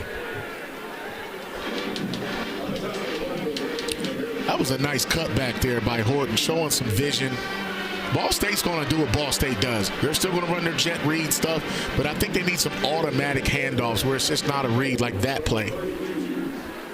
Horton, 3rd year in Muncie, Lexington, Kentucky, was actually a standout cornerback on the defensive side of the football during his high school days. Kelly under duress, down he goes. It looked like it was Tucker again. It is another sack for Nadine Tucker. This man unstoppable right now. Yeah, he came off almost unblocked, and you'll see Kelly look to his right. I thought he had his running back Horton for the hot throw. He just didn't see it coming. But Tucker is just a man amongst boys out there when it comes to sacking the quarterback. Pretty hefty company when you look at the team lead for sacks. Pressure again. They'll take a shot downfield. Broken up.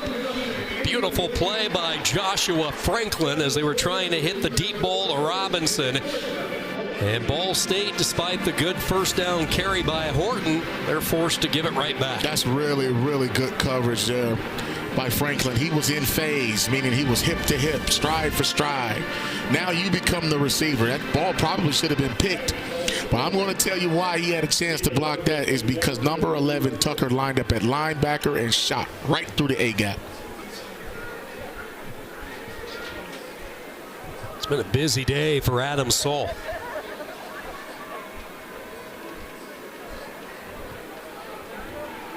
Good high spiraling kick from the 25, Boone Nelson, and he is cut down in his tracks. 48-yard punt, return of 2. Lowry and the Bronco offense with their second series of this third quarter.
Western Michigan out in front, 21-0.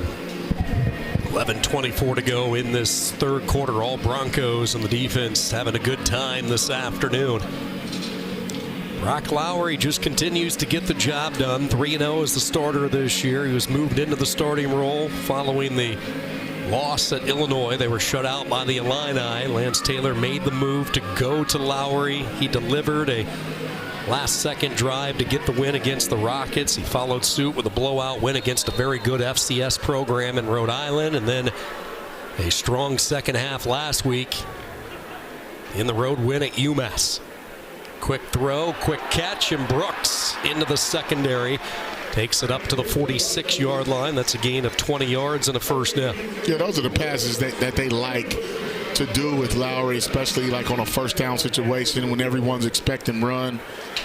Found his open man Brooks right there on the hash. It's just called a snag concept, where you kind of overload with more receivers than they have defenders and find grass. First down, Lowry trying to get to the outside. Does. Brock Lowry into plus territory. High stepping through an arm tackle. And a first down gallop for Lowry. And now some pushing along the Western Michigan sideline. That was Yates for Ball State, who was all tied up. And a late flag is thrown. Well, I tell you what, that was the triple option there. And that's something that Lance Taylor and those guys mix in from time to time. We may have a little fisticuffs over there. You had the young fella, Chenault. He was blocking like Hines Ward on that play, and I mean probably a little too hard all the way through the Western Michigan bench. But his block, though, was amazing, and he held it for a long time. But the design of that play was triple option. Lowry did a fine job of keeping it, reading what was going on with that defense.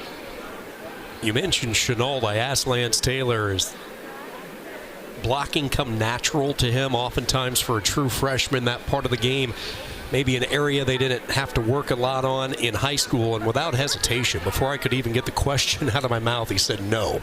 This is a guy born to play a physical brand of football.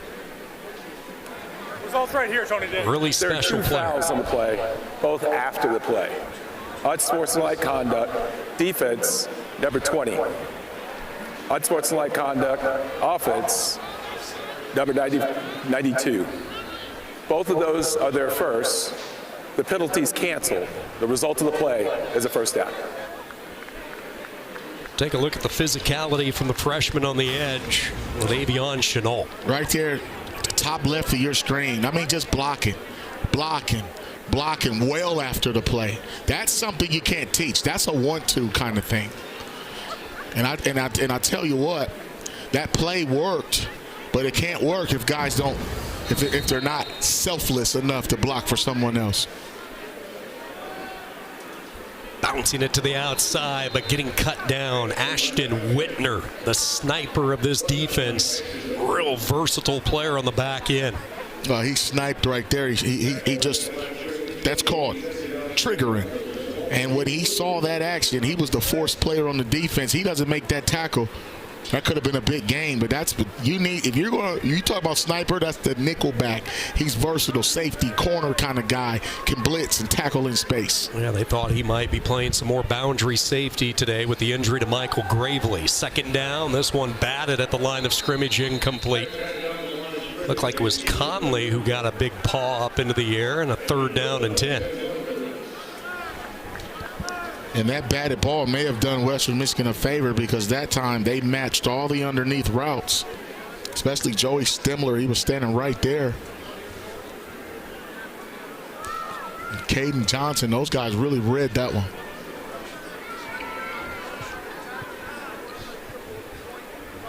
Western Michigan 3 of 6 today on third down. From the 40, they fake the sweep. They come right up the gut with it. Lowry, power football. Coming right at you, man on man. Lowry following the lead block of Raheem Anderson, who opened up a gaping hole. Yeah, they run that. Watch his Q counter read. He can either hand it off right there or follow those 2 linemen up the field. In the tight end, you see big Blake Bosma, the second puller, getting through there. And that is a very popular play throughout college football. And it keeps defenses honest because, like I said, you hand it outside or the quarterback hits it up the middle. You got to defend every blade of grass. Anderson, who came over from Michigan, transfer this offseason, did not win the starting job out of camp. As Lowry with the option, he will keep it. And Brock Lowry, just as he was ready to kick it into another gear, Caden Johnson grabbed onto his ankle. But going back to Raheem Anderson, what a refreshing story. He did not win the starting job out of camp. That was won by Jeremy Schleicher, but Lance Taylor talked about how he stayed engaged each and every day in practice, during the meetings, waiting for his opportunity. Well, Schleicher goes out, unfortunately, with a season-ending injury, and they have not missed a beat with the former Wolverine. Yeah, sometimes when it's falling apart, it might be falling into place, and I think that's that man's story. Little hitch along the far side, making the catch is Chenault. Should be good enough for the first down as they pick up 6 on the play, and it is. Move the chains. Western Michigan back into the red zone where they have just been so efficient over the last 4 weeks. Well, and you see why they're showing balance. quick pass there, a little bit of option, triple option, quarterback read, and right now Ball State, they're just off balance. Western Michigan 13 for 14 over the last 4 weeks. Trips into the red zone. 3 for 3 today. Make it 4 for 4. The talented freshman Chenault with the soft hands. Touchdown Broncos. They set that up the whole time. Watch how they run this. When Chenault comes from the outside, he's going to run a hitch and go, and found some grass right there. That's a very popular pass concept. But look at the acrobatic catch, the hand-eye coordination. This guy here is going to be a special kind of player before it's all said and done. But that's a big red zone goal line route. How about that for a freshman drive? He has a punishing block on the edge where he drives the defender 4 or 5 yards out of bounds, finishing a block. And then the type of catch that he showcased during his high school days in Lexington, Kentucky. The soft hands, the sprawl, the touchdown for Western Michigan. The future now for Avion Chenault.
Let's take a look here at Western Michigan's last touchdown. Look at the top of your screen, number 18, Avion Chenault.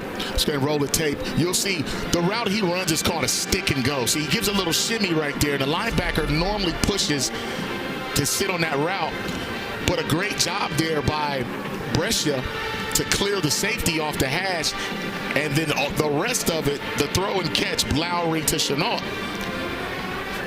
It was acrobatic. It was athletic, but look at all the grass that he has because of that corner route ran by Brescia, and that's tough to defend for a safety. That's a popular goal line red zone route, and they've been setting that up the entire day. Avion Chenault with his second touchdown catch of the season. He had his first career 6 in the win against Rhode Island. Incidentally enough, among the receiving corps, it is the true freshman from Lexington who has the only receiving touchdowns from a wide receiver this year for Western Michigan. 9th best prospect coming out of high school in Kentucky, and young man who not only excelled on the gridiron but was pretty special on the hardwood as well. Cut down shy of the 20, and Western Michigan really flying to the football right now. All phases. Horton had nowhere to go, and Ball State start up shop inside their own 20, down 28 on the road. Well, right now, Ball State being down 4 scores, it's no time to run the football, but you can still run it. And that's the bread and butter. But they're going to have to air it out, take some shots, just to have a chance to have a chance. I like the formation here with 3 receivers. Look at them winning up front all day long, averaging 2.3 yards per play. Kelly feeling some heat, and he is swallowed up. Tucker one more time.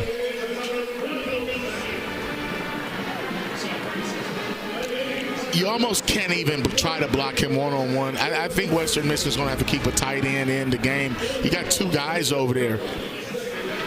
You had Ashley trying to help out late, and Tristan Cook, the right tackle. I mean, they're going to have to get him some help.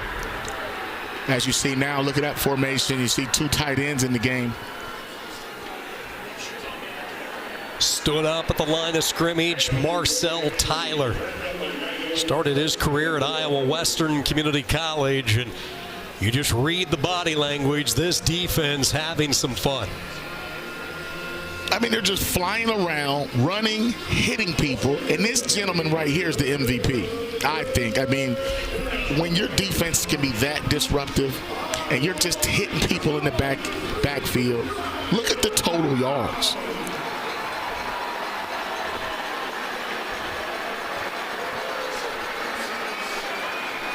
Third and a mile. Kelly from the front of his end zone will throw. Incomplete. It was behind Kobe Gross. Had he let him a little bit more in stride, the tight end might have had a chance. Micah Davis in the vicinity. The Tucker sack, and Ball State another 3 and out. About a month ago, a lot of people thought the sky was falling in Kalamazoo. And Lance Taylor knew that the preseason, as he called it, non-conference games, they mattered, but they didn't. This is what it's about, playing well, complimentary football, and these guys have bounced back in a tremendous way.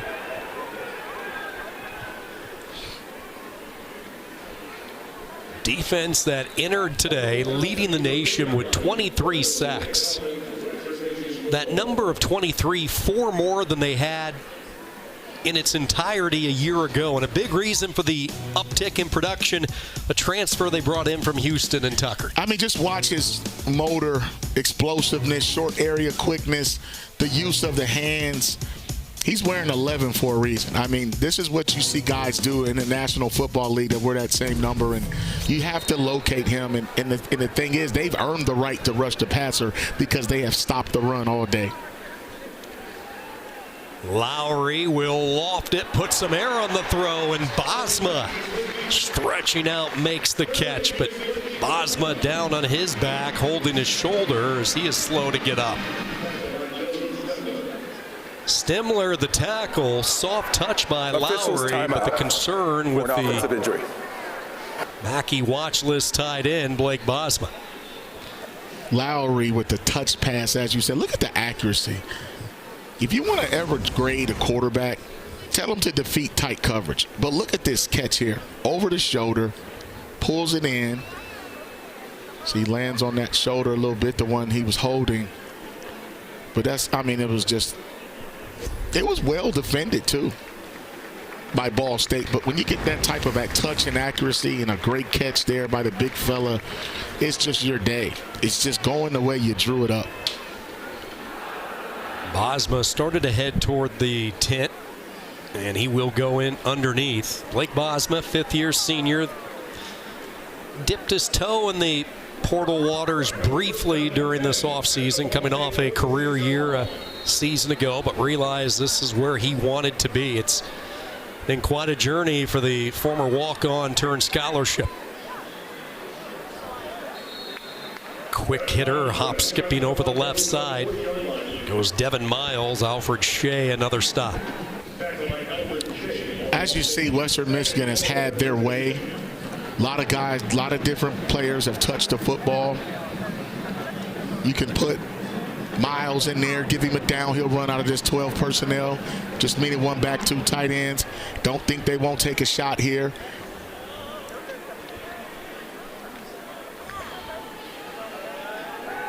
Lowry pulls it back, receiver open, and a rare misfire.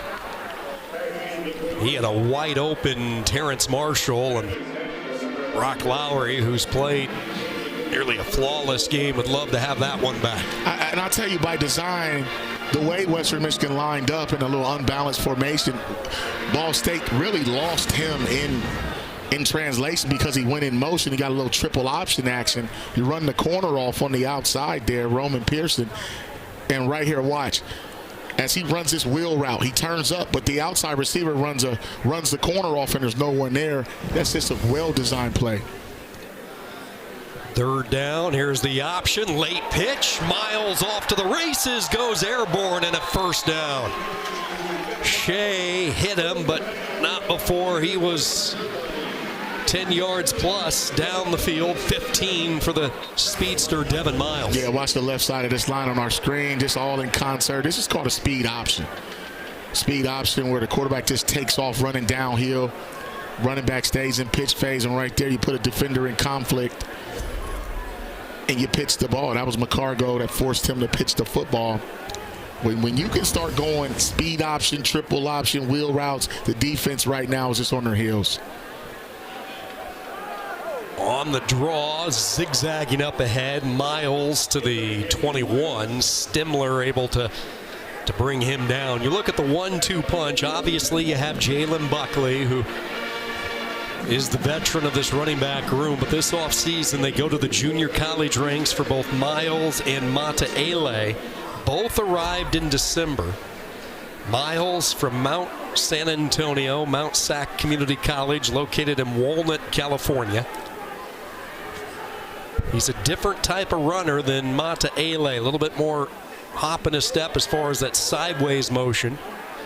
We saw the downhill version that Mataele likes to play with in his touchdown run in the first half. Well, what you're speaking of, Sean, is having depth, and that's what they have. And if you plan on making a run to Detroit later on in December, you're going to need two quarterbacks, a healthy offensive line, a mean defense, and a plethora of running backs. And right now, Western Michigan is just opening up their playbook, and they're just getting whatever they want offensively from any player. So after a steady dose of Miles, Buckley back in the game, trying to squeeze through a little crevice, not much to be found. Hughes, the tackle. Another trip into the red zone where Western Michigan has been golden. And I like the play calling, too. They went wildcat. You saw the stick and go, saw the play action to the tight end Brescia. When they get down in this area, they have a bag of tricks, and you really have to be disciplined. 4th and a yard. They'll keep the offense out there. They change sides to Buckley. Lowry gets the call, following his right guard Gavin Dabo, and a 4th down conversion for the Broncos. And that's how you play keepaways, to get first downs, eat the clock, run efficient offense. This is actually what Ball State did to Ohio last week, but look at his red zone efficiency today, 100% on the season at 87%. Keep in mind they got off to somewhat of a slow start through the first couple of weeks in the red zone. They have certainly figured out those issues. Buckley trying to run through an arm tackle, ball popped free, and it's scooped up by Lewis. And Ball State has their second takeaway of the afternoon. Joedric Lewis opportunistic. Now there is a flag down, so we'll wait and see what this is all about. Buckley for the second time as well, very ginger as he is slow making his way off the field. Well, he was fighting for extra yards, and at this point, Ball State has to try to tackle the football and rip it out. You saw earlier in the game when they called horse collar, he also fumbled and came up gingerly. The ruling on the field is a fumble by the offense, recovered by the defense. After the play, personal foul, late hit, passing team. That 15-yard penalty be assessed from the end of the return. First down. Timeout on the field. Well, if you're looking for positives for Ball State, a team that had just created one turnover through the first 5 games today, they have created a couple. One on special teams, now one coming from their defense. Little red zone defense for the Cardinals. Buckley doesn't cough it up too much. He lost it here. Lewis opportunistic. Cardinals still with a long haul ahead.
Jalen Buckley thought he lost the football when we last left you. Ball State thinking they had created the turnover, but as we take another look, is the right knee of Buckley down before the ball gets punched free by Shea? Yeah, that's what they're taking a look at here. Nice job by Shea making this tackle, but from this angle, you'll see that right knee.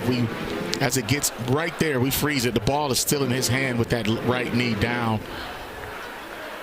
And then as he gets twisted around, I could see why Buckley came up a little gimpy. You have a man on your leg, twisting your body around by another guy. That ball's coming out, but his knee was down.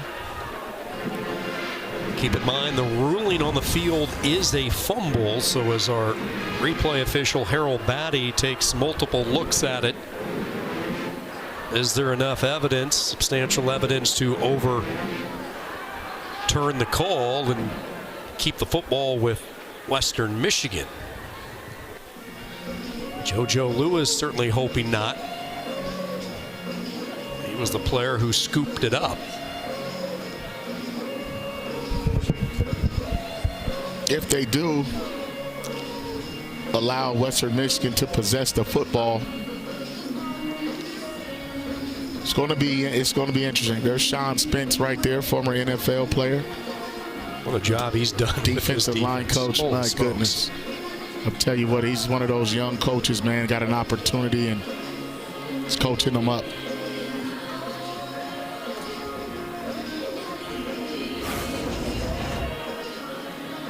Keep an eye on the game clock as well. If the knee is down and this call gets overturned, they're going to have to add some more time on the clock, roughly in that 2-minute 42 second area. And I think watching the replay, multiple angles, I don't think there's any doubt that this call is going to get overturned and Western's going to have possession of the football. And Buckley, that was an awkward body position he ended up in. After review, the runner's right knee was down prior to losing possession of the ball. However, the dead ball 15-yard total to be enforced from the dead ball spot. It's the down account, it's second down. The clock will start on my signal. So the unsportsmanlike conduct on the dead ball hit out of bounds will be tacked on. Lance Taylor will take that exchange, keep the football, give up the 15 yards. And more importantly, you prevent Ball State from trying to generate any momentum late in this third quarter. Yeah. There was a lot going on with that play. They had to sort out the fumble, the play clock, game clock, and then where to spot that football after the penalty. Nice job by the officials. So after it all is sorted out, it ends up being a 2nd and 25. Christian Leary in motion. They run the delay. Miles up ahead to the 21-yard line. He gets 5 yards on the carry. Adewoyen, the reserve freshman from Atlanta, in on the stop. That was a nice open field tackle by Adewoyen. I like the draw. You don't see the draw very often in college football, but you know, when you got those obvious passing downs, you get screens and draws.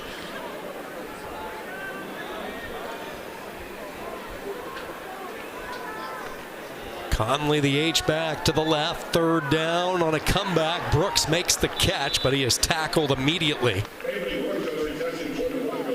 Yates and Harmon on the San Diego State transfer, and for the first time this afternoon, they will send out Domschke with the short field goal.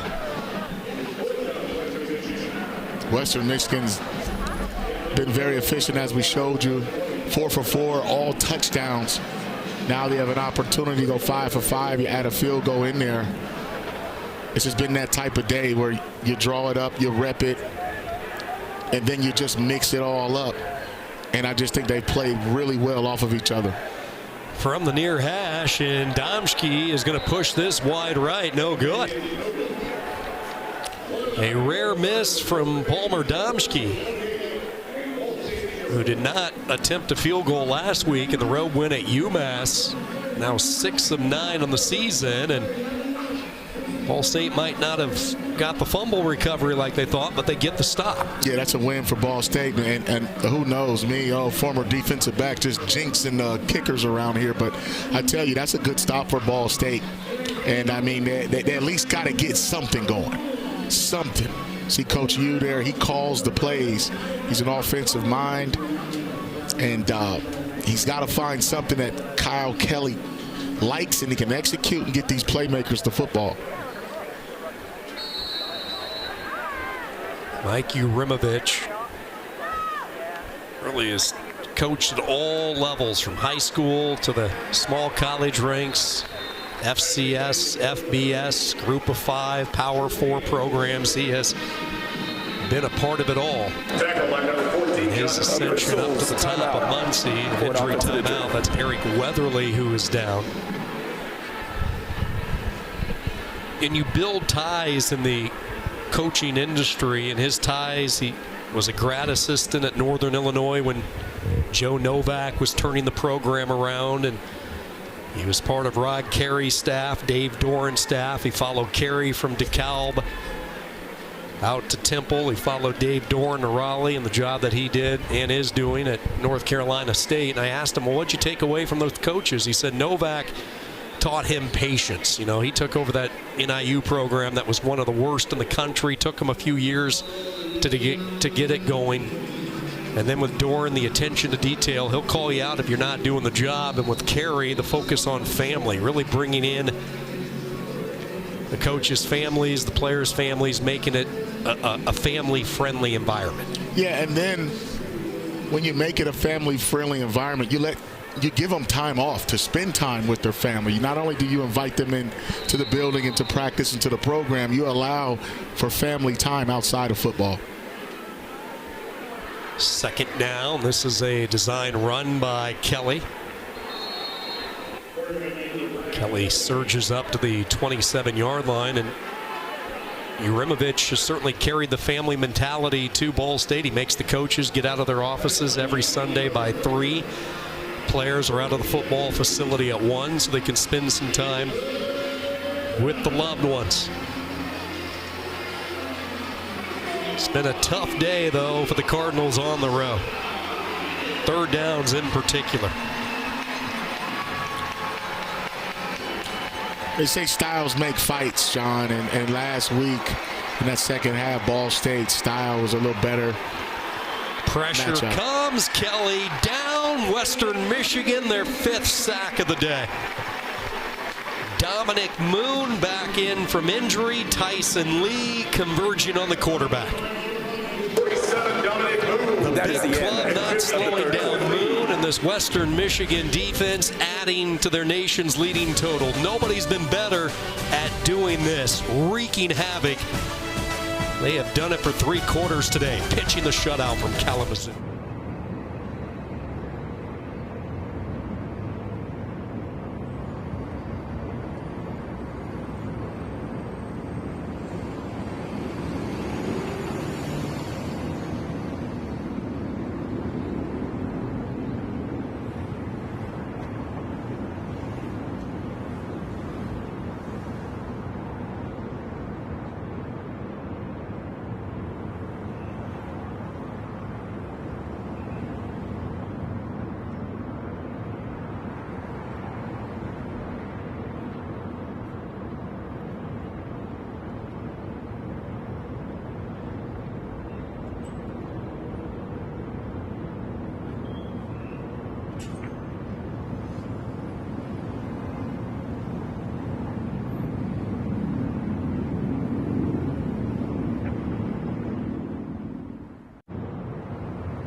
Homecoming weekend in Kalamazoo. Buster the Bronco. Some of the sights and sounds today.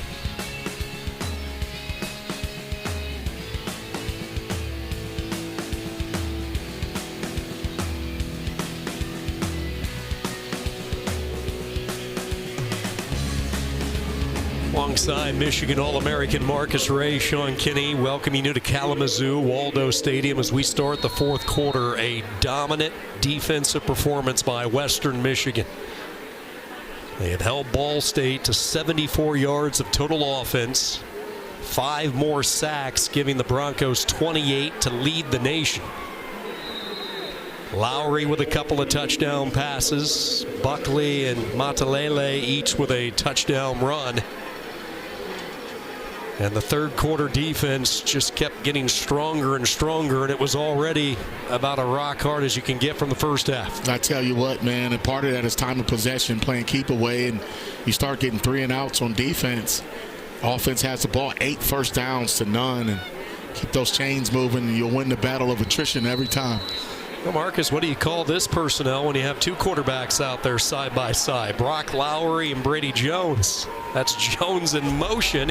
He's going to pivot. Looked like he wanted to throw it back to Lowry. Now running for his life, and he throws the interception. Picked off on the play by Eric McLean. Western tries to get cute, and Ball State says, "Nuh-uh, not on our watch." Yeah, when you try to get cute, every now and then it gets ugly. By the defense. And I'll tell you what, that's a play I saw on the internet the other day. It's called a boot. It's called a double quarterback boot, so you fake the jet.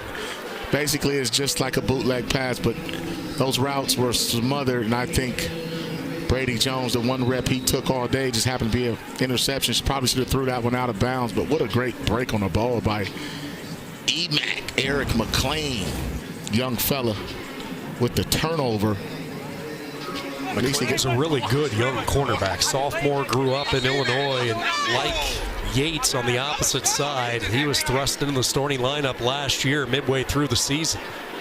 But this offense has no rhythm whatsoever. Botch snap. Ray Stewart lost his helmet for Western Michigan. 3 takeaways for Ball State. They get the interception from McLean. Yeah, they're celebrating, but I tell you what, that scoreboard looks a little different. You need about 2 more of them, McLean, and take one to the house. But I tell you what, it's nothing like celebrating a turnover. But as you mentioned, Ball State's offense just hasn't been in rhythm or in sync all day long. I mean, they haven't had time to really do drop-back pass because of that pass rush. Pressure comes off the edge. Nice job by Kelly. Lobs it downfield, trying to toe drag along the side, but out of bounds. Magwood could not drag a toe. Heat coming off the edge. Watch Magwood here, 5 left of your screen. He tried to stay in bounds. I think if he would have looked down a little bit sooner, his momentum wouldn't have taken him out of bounds.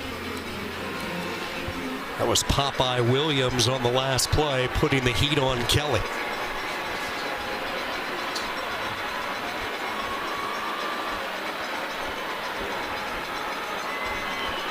Play clock winding down. Kelly just did get the snap off.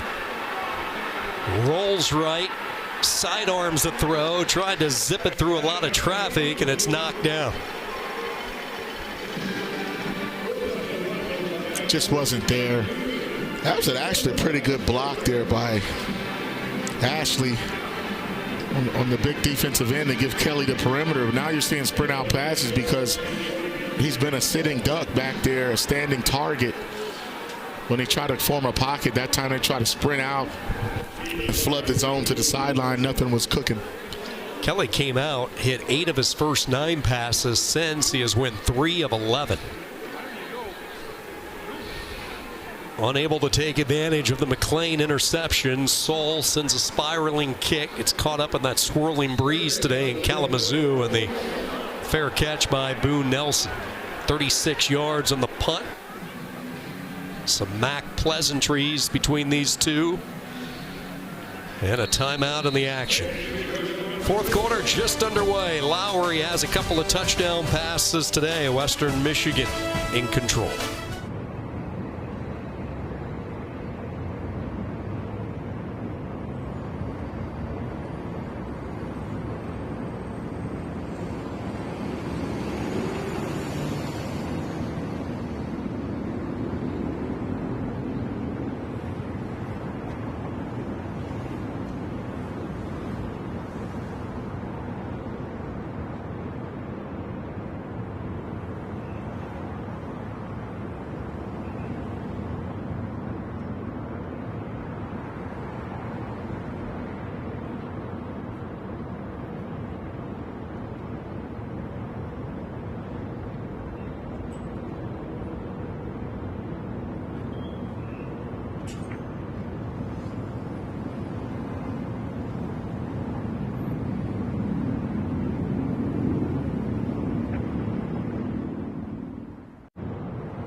Yes, indeed. There it really is. Kalamazoo, always a fun place to visit, especially this time of the year. Downtown, always hopping. Sure it will be tonight. Homecoming weekend. Western Michigan putting on a show so far. They're going to have folks ready to have a good time Saturday night in Kalamazoo. 28-0 Broncos out in front. Western starting this drive at the 22-yard line. Walt Bell, year 2 as the offensive coordinator and coming off 3 years as the head coach on the East Coast for UMass, and the relationship that he had previously built with the runner there, Brock Lowry. Lowry was at Indiana when Bell was calling the plays for the Hoosiers, so those two had a prior relationship before Lowry transferred in last year. Yeah, Walt actually, in the first 3 games, their offense really wasn't going the way he had planned, and he found a way to make it work, and they found an identity, settled on a quarterback, and now you've seen it in the last 4 games. They're a different football team. Mataele snowed under at the 39. Stimler and Whitner the stop. You go back to the relationship with Bell and Lowry, and Walt told us on the call this week that with Brock Lowry, it is small evaluations each week as far as schemes go. They knew they had a possession quarterback. They knew they had a guy that likes to get rid of it quickly. He's good at running the football, taking those next steps, and we've seen his touch, especially on a couple of deep balls today. Second down and short, near side throw is complete. He's built a chemistry with the freshman Chenault.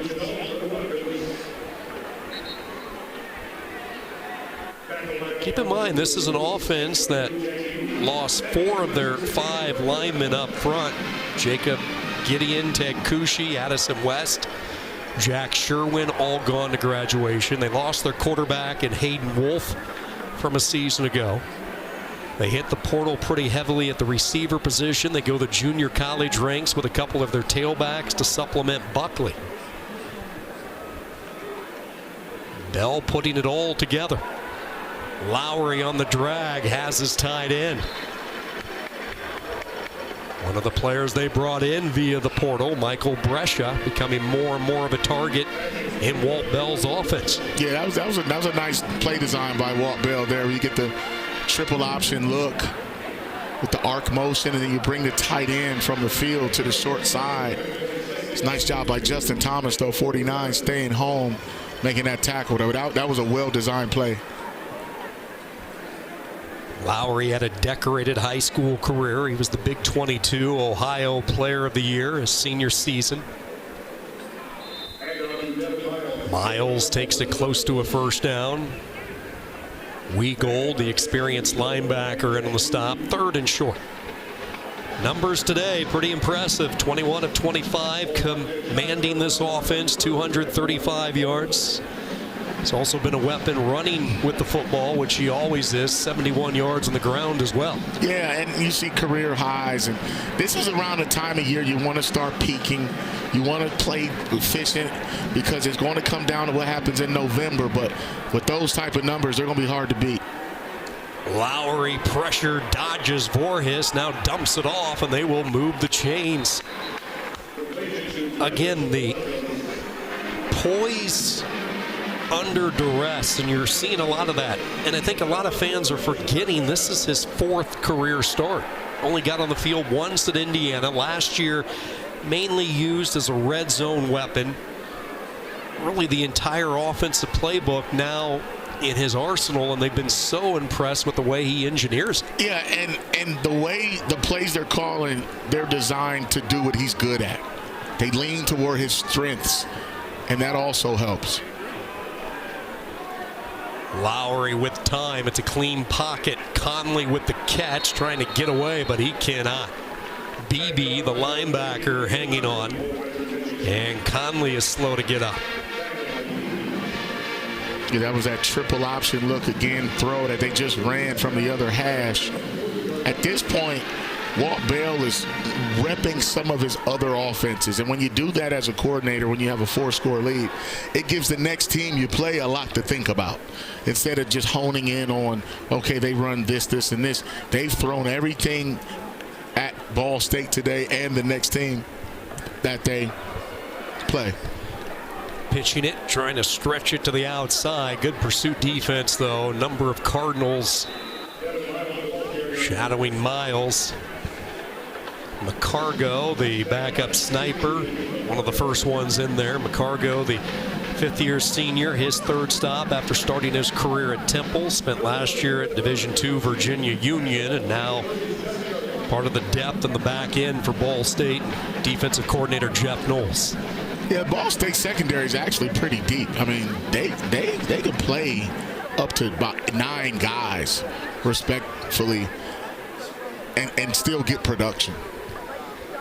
Third down, that's the right read, and there goes Lowry, and see you later. Touchdown. Lowry has his first on the ground, and he continues his huge afternoon today.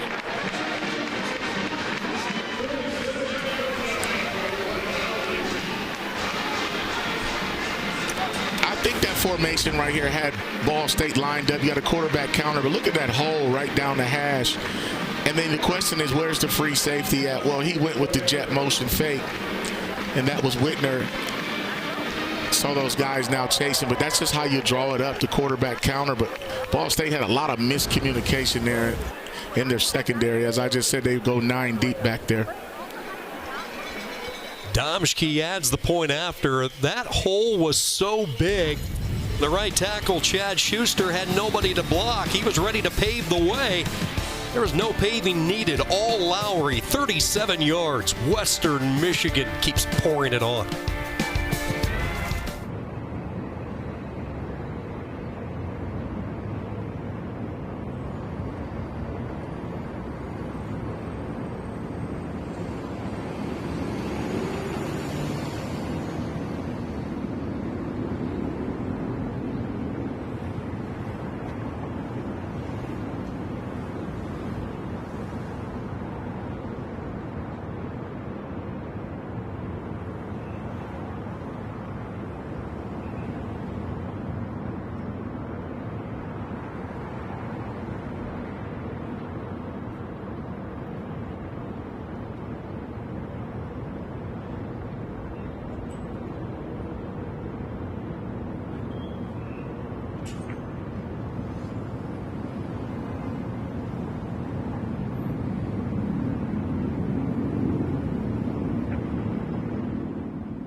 You have to go all the way back to 1973, the last time a Western Michigan quarterback rushed for 100 yards in a game. Well, today Brock Lowry has done that. 13 carries, 108. The continued growth through the air, a career high 241 yards passing, and that's Taylor. Yeah, keep feeding them. They are eating well today, homecoming weekend. Yeah, Coach Taylor likes that homecoming. It's always good to have a big win if you can pull it off. But I just think what Coach Taylor and Coach Bell and those guys have done with the development of that young man right there, Brock Lowry, starting off as a backup But every time he got in those first 3 games, he showed flashes, and he showed more of what they wanted out of that position for what they're trying to do offensively to complement the tight ends, the receivers, and the running backs. And his development, he's growing up right in front of our eyes, and this system, I think, is perfect for what he does. Kick will sail through the end zone off the foot of Hunter Smith for the touchback. And really, before we go any further, how about the job that Chris O'Leary has done with the Western Michigan defense? This is probably, and I think this would be accurate to say, maybe one of the 5 biggest turnarounds in college football when you look at what the Broncos did defensively a season ago to how well he has them playing this year. Yeah, and Coach Taylor has said publicly that he believes when Chris O'Leary took the job, that was a grand slam hire, and he knew what he had. And O'Leary obviously spent some time with the Chargers in Michigan and been some other places, but he knows what he's doing, and he's getting these guys playing lights out. Far side throw and a short gain. Yeah, you mentioned the grand slam. Taylor said he knew Chris O'Leary from his days at Notre Dame. They were on the staff together during the real solid years for the Fighting Irish, and one of the first calls he made when looking to replace the defensive coordinator from a year ago was to Chris O'Leary. And O'Leary at the time was in the NFL. He was working with the safeties with the Chargers and Coach Harbaugh. And I think what Coach Harbaugh said in describing O'Leary was such a huge credit to who he is, as this defense looks like they have another takeaway, the strip, and let's see who ended up on top of it. Recovered by the defense. It is Western Michigan. Moon with the recovery. He had a one-handed pick last week in his return to the lineup, and now he ends up with the fumble recovery. Well, it was just a disaster from the start. Watch the penetration. I believe 42, Will Garrick and company. Those guys are in that backfield. He's the one that jarred it loose. And good things happen when you run to the ball, as Moon got off a block. But watch Garrick punch it out right there. And he came all the way from the backside. So when you talk about Chris O'Leary defense, what I'm seeing is fast, physical, athletic, disruptive, havoc plays. Look at him.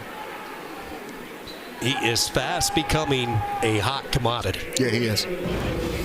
But going back, just finishing the talk, Coach Harbaugh described him as a connector of people. And I asked Lance Taylor about that, and he said absolutely. The way he has his guys flying to the football, all playing for one purpose.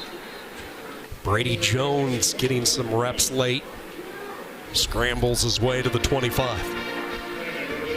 It's good to see Jones out there getting some reps. They started off as a 2-headed monster at quarterback. You see the stature, 6'3", 197. Played a lot of football this season, had his opportunities, and if Western Michigan's going to make a run, they're going to need both of these quarterbacks. Part of the 3 junior college transfers on the offensive side of the football. Look at the spin. Devin Miles setting up a 3rd down. When you look at the trio of Miles, Mataele, and Jones, they all beat each other up at the junior college ranks out in the state of California. Yeah, that junior college ball in California is the real deal. A lot of talent comes out of there every year.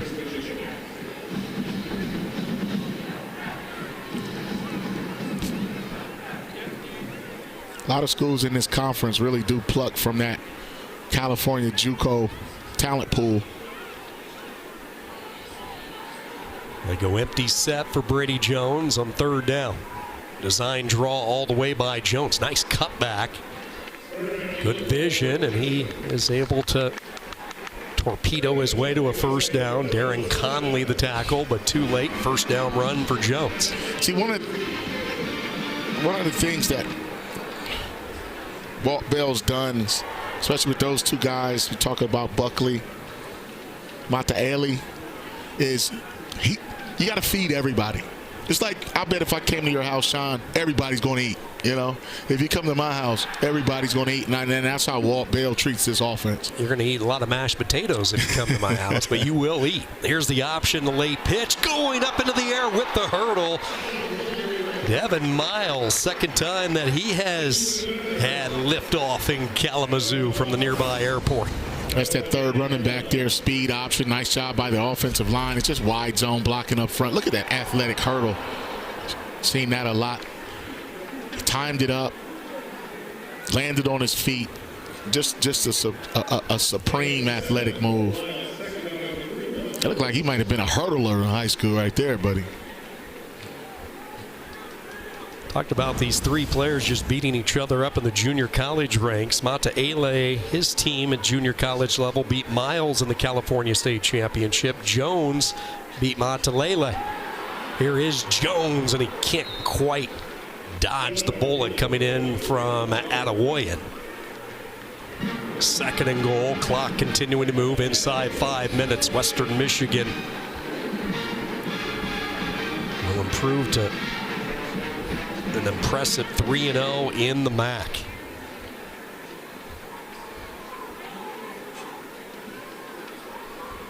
Ball State here, you still have to keep scratching and clawing and fight. Coaches evaluate every snap, regardless if you're winning or losing. Pick up the first down on that last carry. This is Miles looking for the goal line, tripped up 2 yards shy. Hughes, the tackle.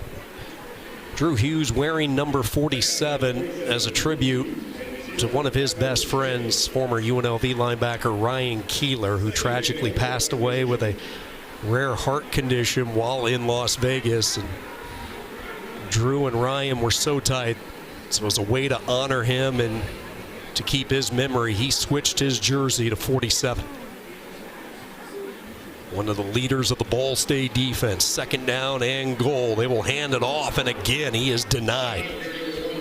Eaten up at the line of scrimmage. Back-to-back plays by Mr. Hughes. Yeah, that's a big-time stop there. Hughes is tough to block, man. 6'2", 294. I mean, he's just not going to move. It's going to take more than one person.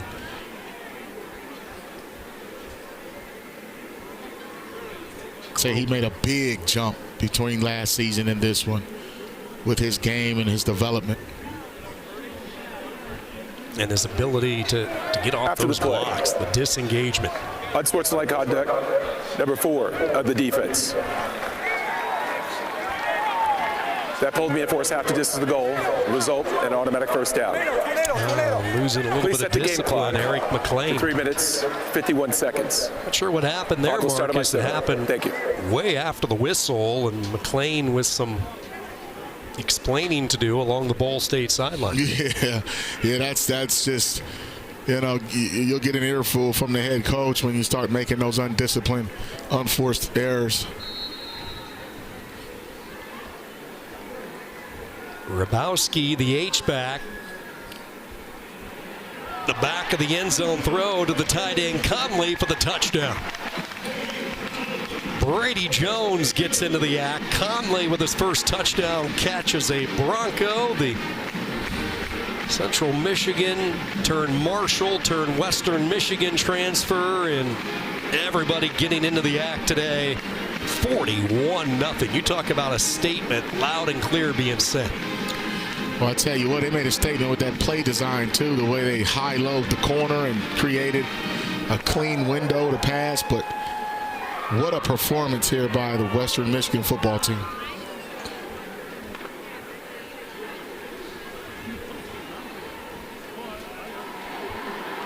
Football is certainly in the family when you look at Cade Conley. His dad, Tony, played football at perennial power Ferris State. Conley was an All-MAC tight end early in his career at Mount Pleasant. He's found a new home in Kalamazoo, part of a deep tight end room.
panic with this Western Michigan team. They started the season 0-3, lost in East Lansing at Michigan State, had a nail-biter with North Texas, then lost at another top 20 program in Illinois, but they really turned it around with the win against Toledo. And Lance Taylor talked about the demeanor on the sideline in that game. They fell behind early. They were down 14-0, and he said really for the first time in his third year in Kalamazoo, he felt the energy on the sideline as, we got this, no panic, we're going to get this done. And he says that's a real big difference from the first couple of years.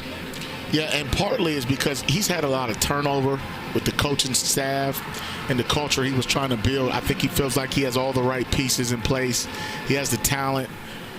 And when they won that Toledo game, you just could feel something was going on, because they lost in overtime to a good North Texas team right in the stadium. And that went to overtime, and things happening, play calling, and just offense wasn't in sync, defensive penalty, and they walk out of here with a loss. They've been pretty tough to handle inside Waldo Stadium under the Taylor era. 5-3 here at Waldo, and offense has not been a problem during the time. Kelly's day is done. He will look to regroup as they turn to the redshirt junior Aiden Leffler.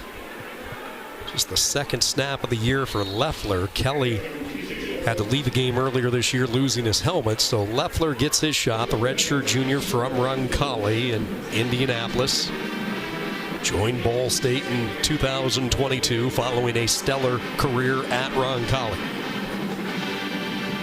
A nice tackle there by Dylan Moore, the reserve linebacker, still running and hitting. Lloyd Carr used to say the expectation is for the position, not the person. If you get in that game, then you're required to do the same thing the guy in front of you did. Horton, little stop and go, but no luck.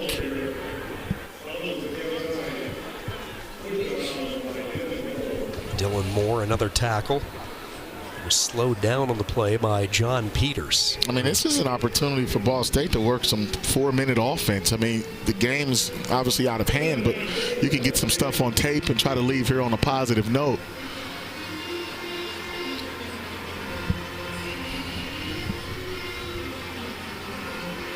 We have talked about it for the first 3 weeks of MAC coverage. Every week is different. Win in advance almost like you're in a postseason, because this conference is so topsy-turvy. A lot of unknowns each and every week. Offline throw, trying to make the midair adjustment, was Durham. The freshman cannot reel it in, setting up a third down. But through the first 3 weeks, Marcus, I'm curious. You've seen all the teams. Where's Western Michigan sit right now? Right now, I would have them at the top. I mean, it's probably going to come down to who plays who and where.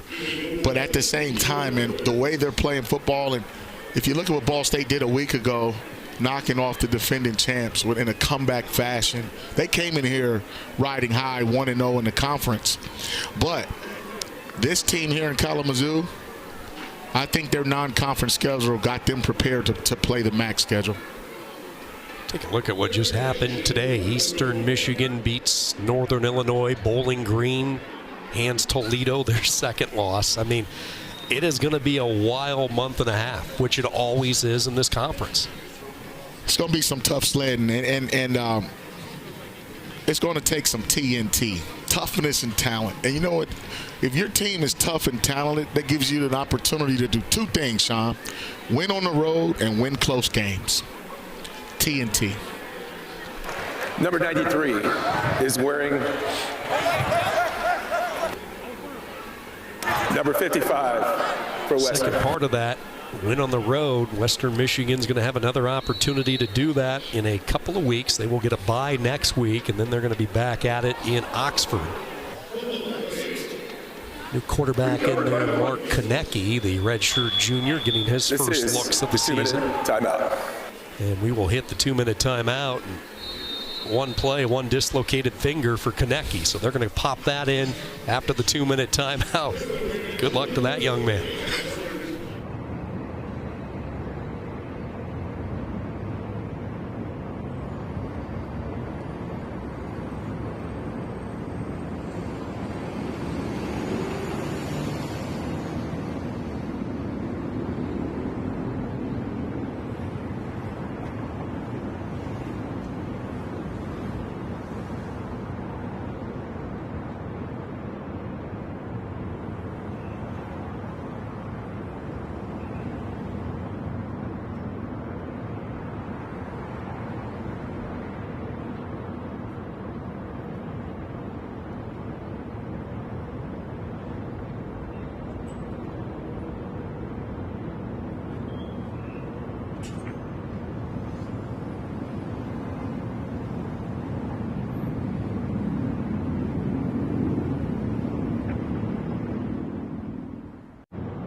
Cowboy having some fun in Kalamazoo. 42-0 Western Michigan pitching the shutout. Lance Taylor, you look at through the years, he has coached along some of the biggest names in the sport. He was with Brian Shaw at Stanford on the West Coast. Talked about his Notre Dame connection with O'Leary, working on Brian Kelly's staff. He was at Louisville with Scott Satterfield for a year. Spent a number of years in the NFL with both the Cardinals and the Jets. The one thing he said in the press conference was he was asked about Western Michigan getting off to a good start last year and why did they have the debacle. He said, we weren't ready to handle success. And that was one of the biggest things he learned about that team. And this is the message he's told this team. Yeah, it's 2-0, 3-0, but how are you going to finish? How are you going to handle it now that everybody's telling you how great you are in a 4-game win streak? How is this team going to respond? Mason Reynolds, the new quarterback. Konecki went out with the finger injury as they keep it on the ground. And we followed up the question, so, you know, sustaining success, one of the toughest things to do in sports. Why do you think this group is different? And he brought up the point that he felt at times last year's team forgot what it took to be successful. And That's that was exactly the dirty right. work each and every day in practice. That's right. Dirty work in practice, preparation, film study, execution. But right now he has this team rolling, and the way that defense looks, it's pretty scary right now for people trying to pass that football. In this modern era of college football, to hold a good opponent to under 100 yards of total offense, you just can't speak highly enough of what the Broncos have been able to do this afternoon. Again, this was an offense for Ball State last week that nearly put up 300 yards alone in the second half against Ohio. Yet today, 85 yards of offense. They go 1 for 13 on third down. I'll tell you what, man, 1 of 13, you haven't been out there long enough to even get yardage. And I think when Ball State goes back and watches the film, they'll see early in this game they may have had a chance, but they just couldn't quite get into a rhythm, turning the ball over and giving up big plays. But they're still a good football team. They just got to go back, figure it out, and start over. They will hand the ball off. Jalen Alexander maybe with the game's final touch and play, and Western Michigan in this defense registers the shutout. The last MAC shutout for the Broncos, you go back to 2016. They did it against Buffalo, and they do it today. 42-0. They take out Ball State, their 4th consecutive win. They go to 3-0 in the MAC. Ball State slips to 3-3. Now they sit 1-1 in MAC play. Well, I'll tell you what, man, it's going to be an interesting race. We see this year in and year out where teams get hot, play certain teams. It comes down to matchups, quarterback play, defense. That man there's turned this program around pretty fast. 6 more sacks today for the Western Michigan defense. Lowry throws.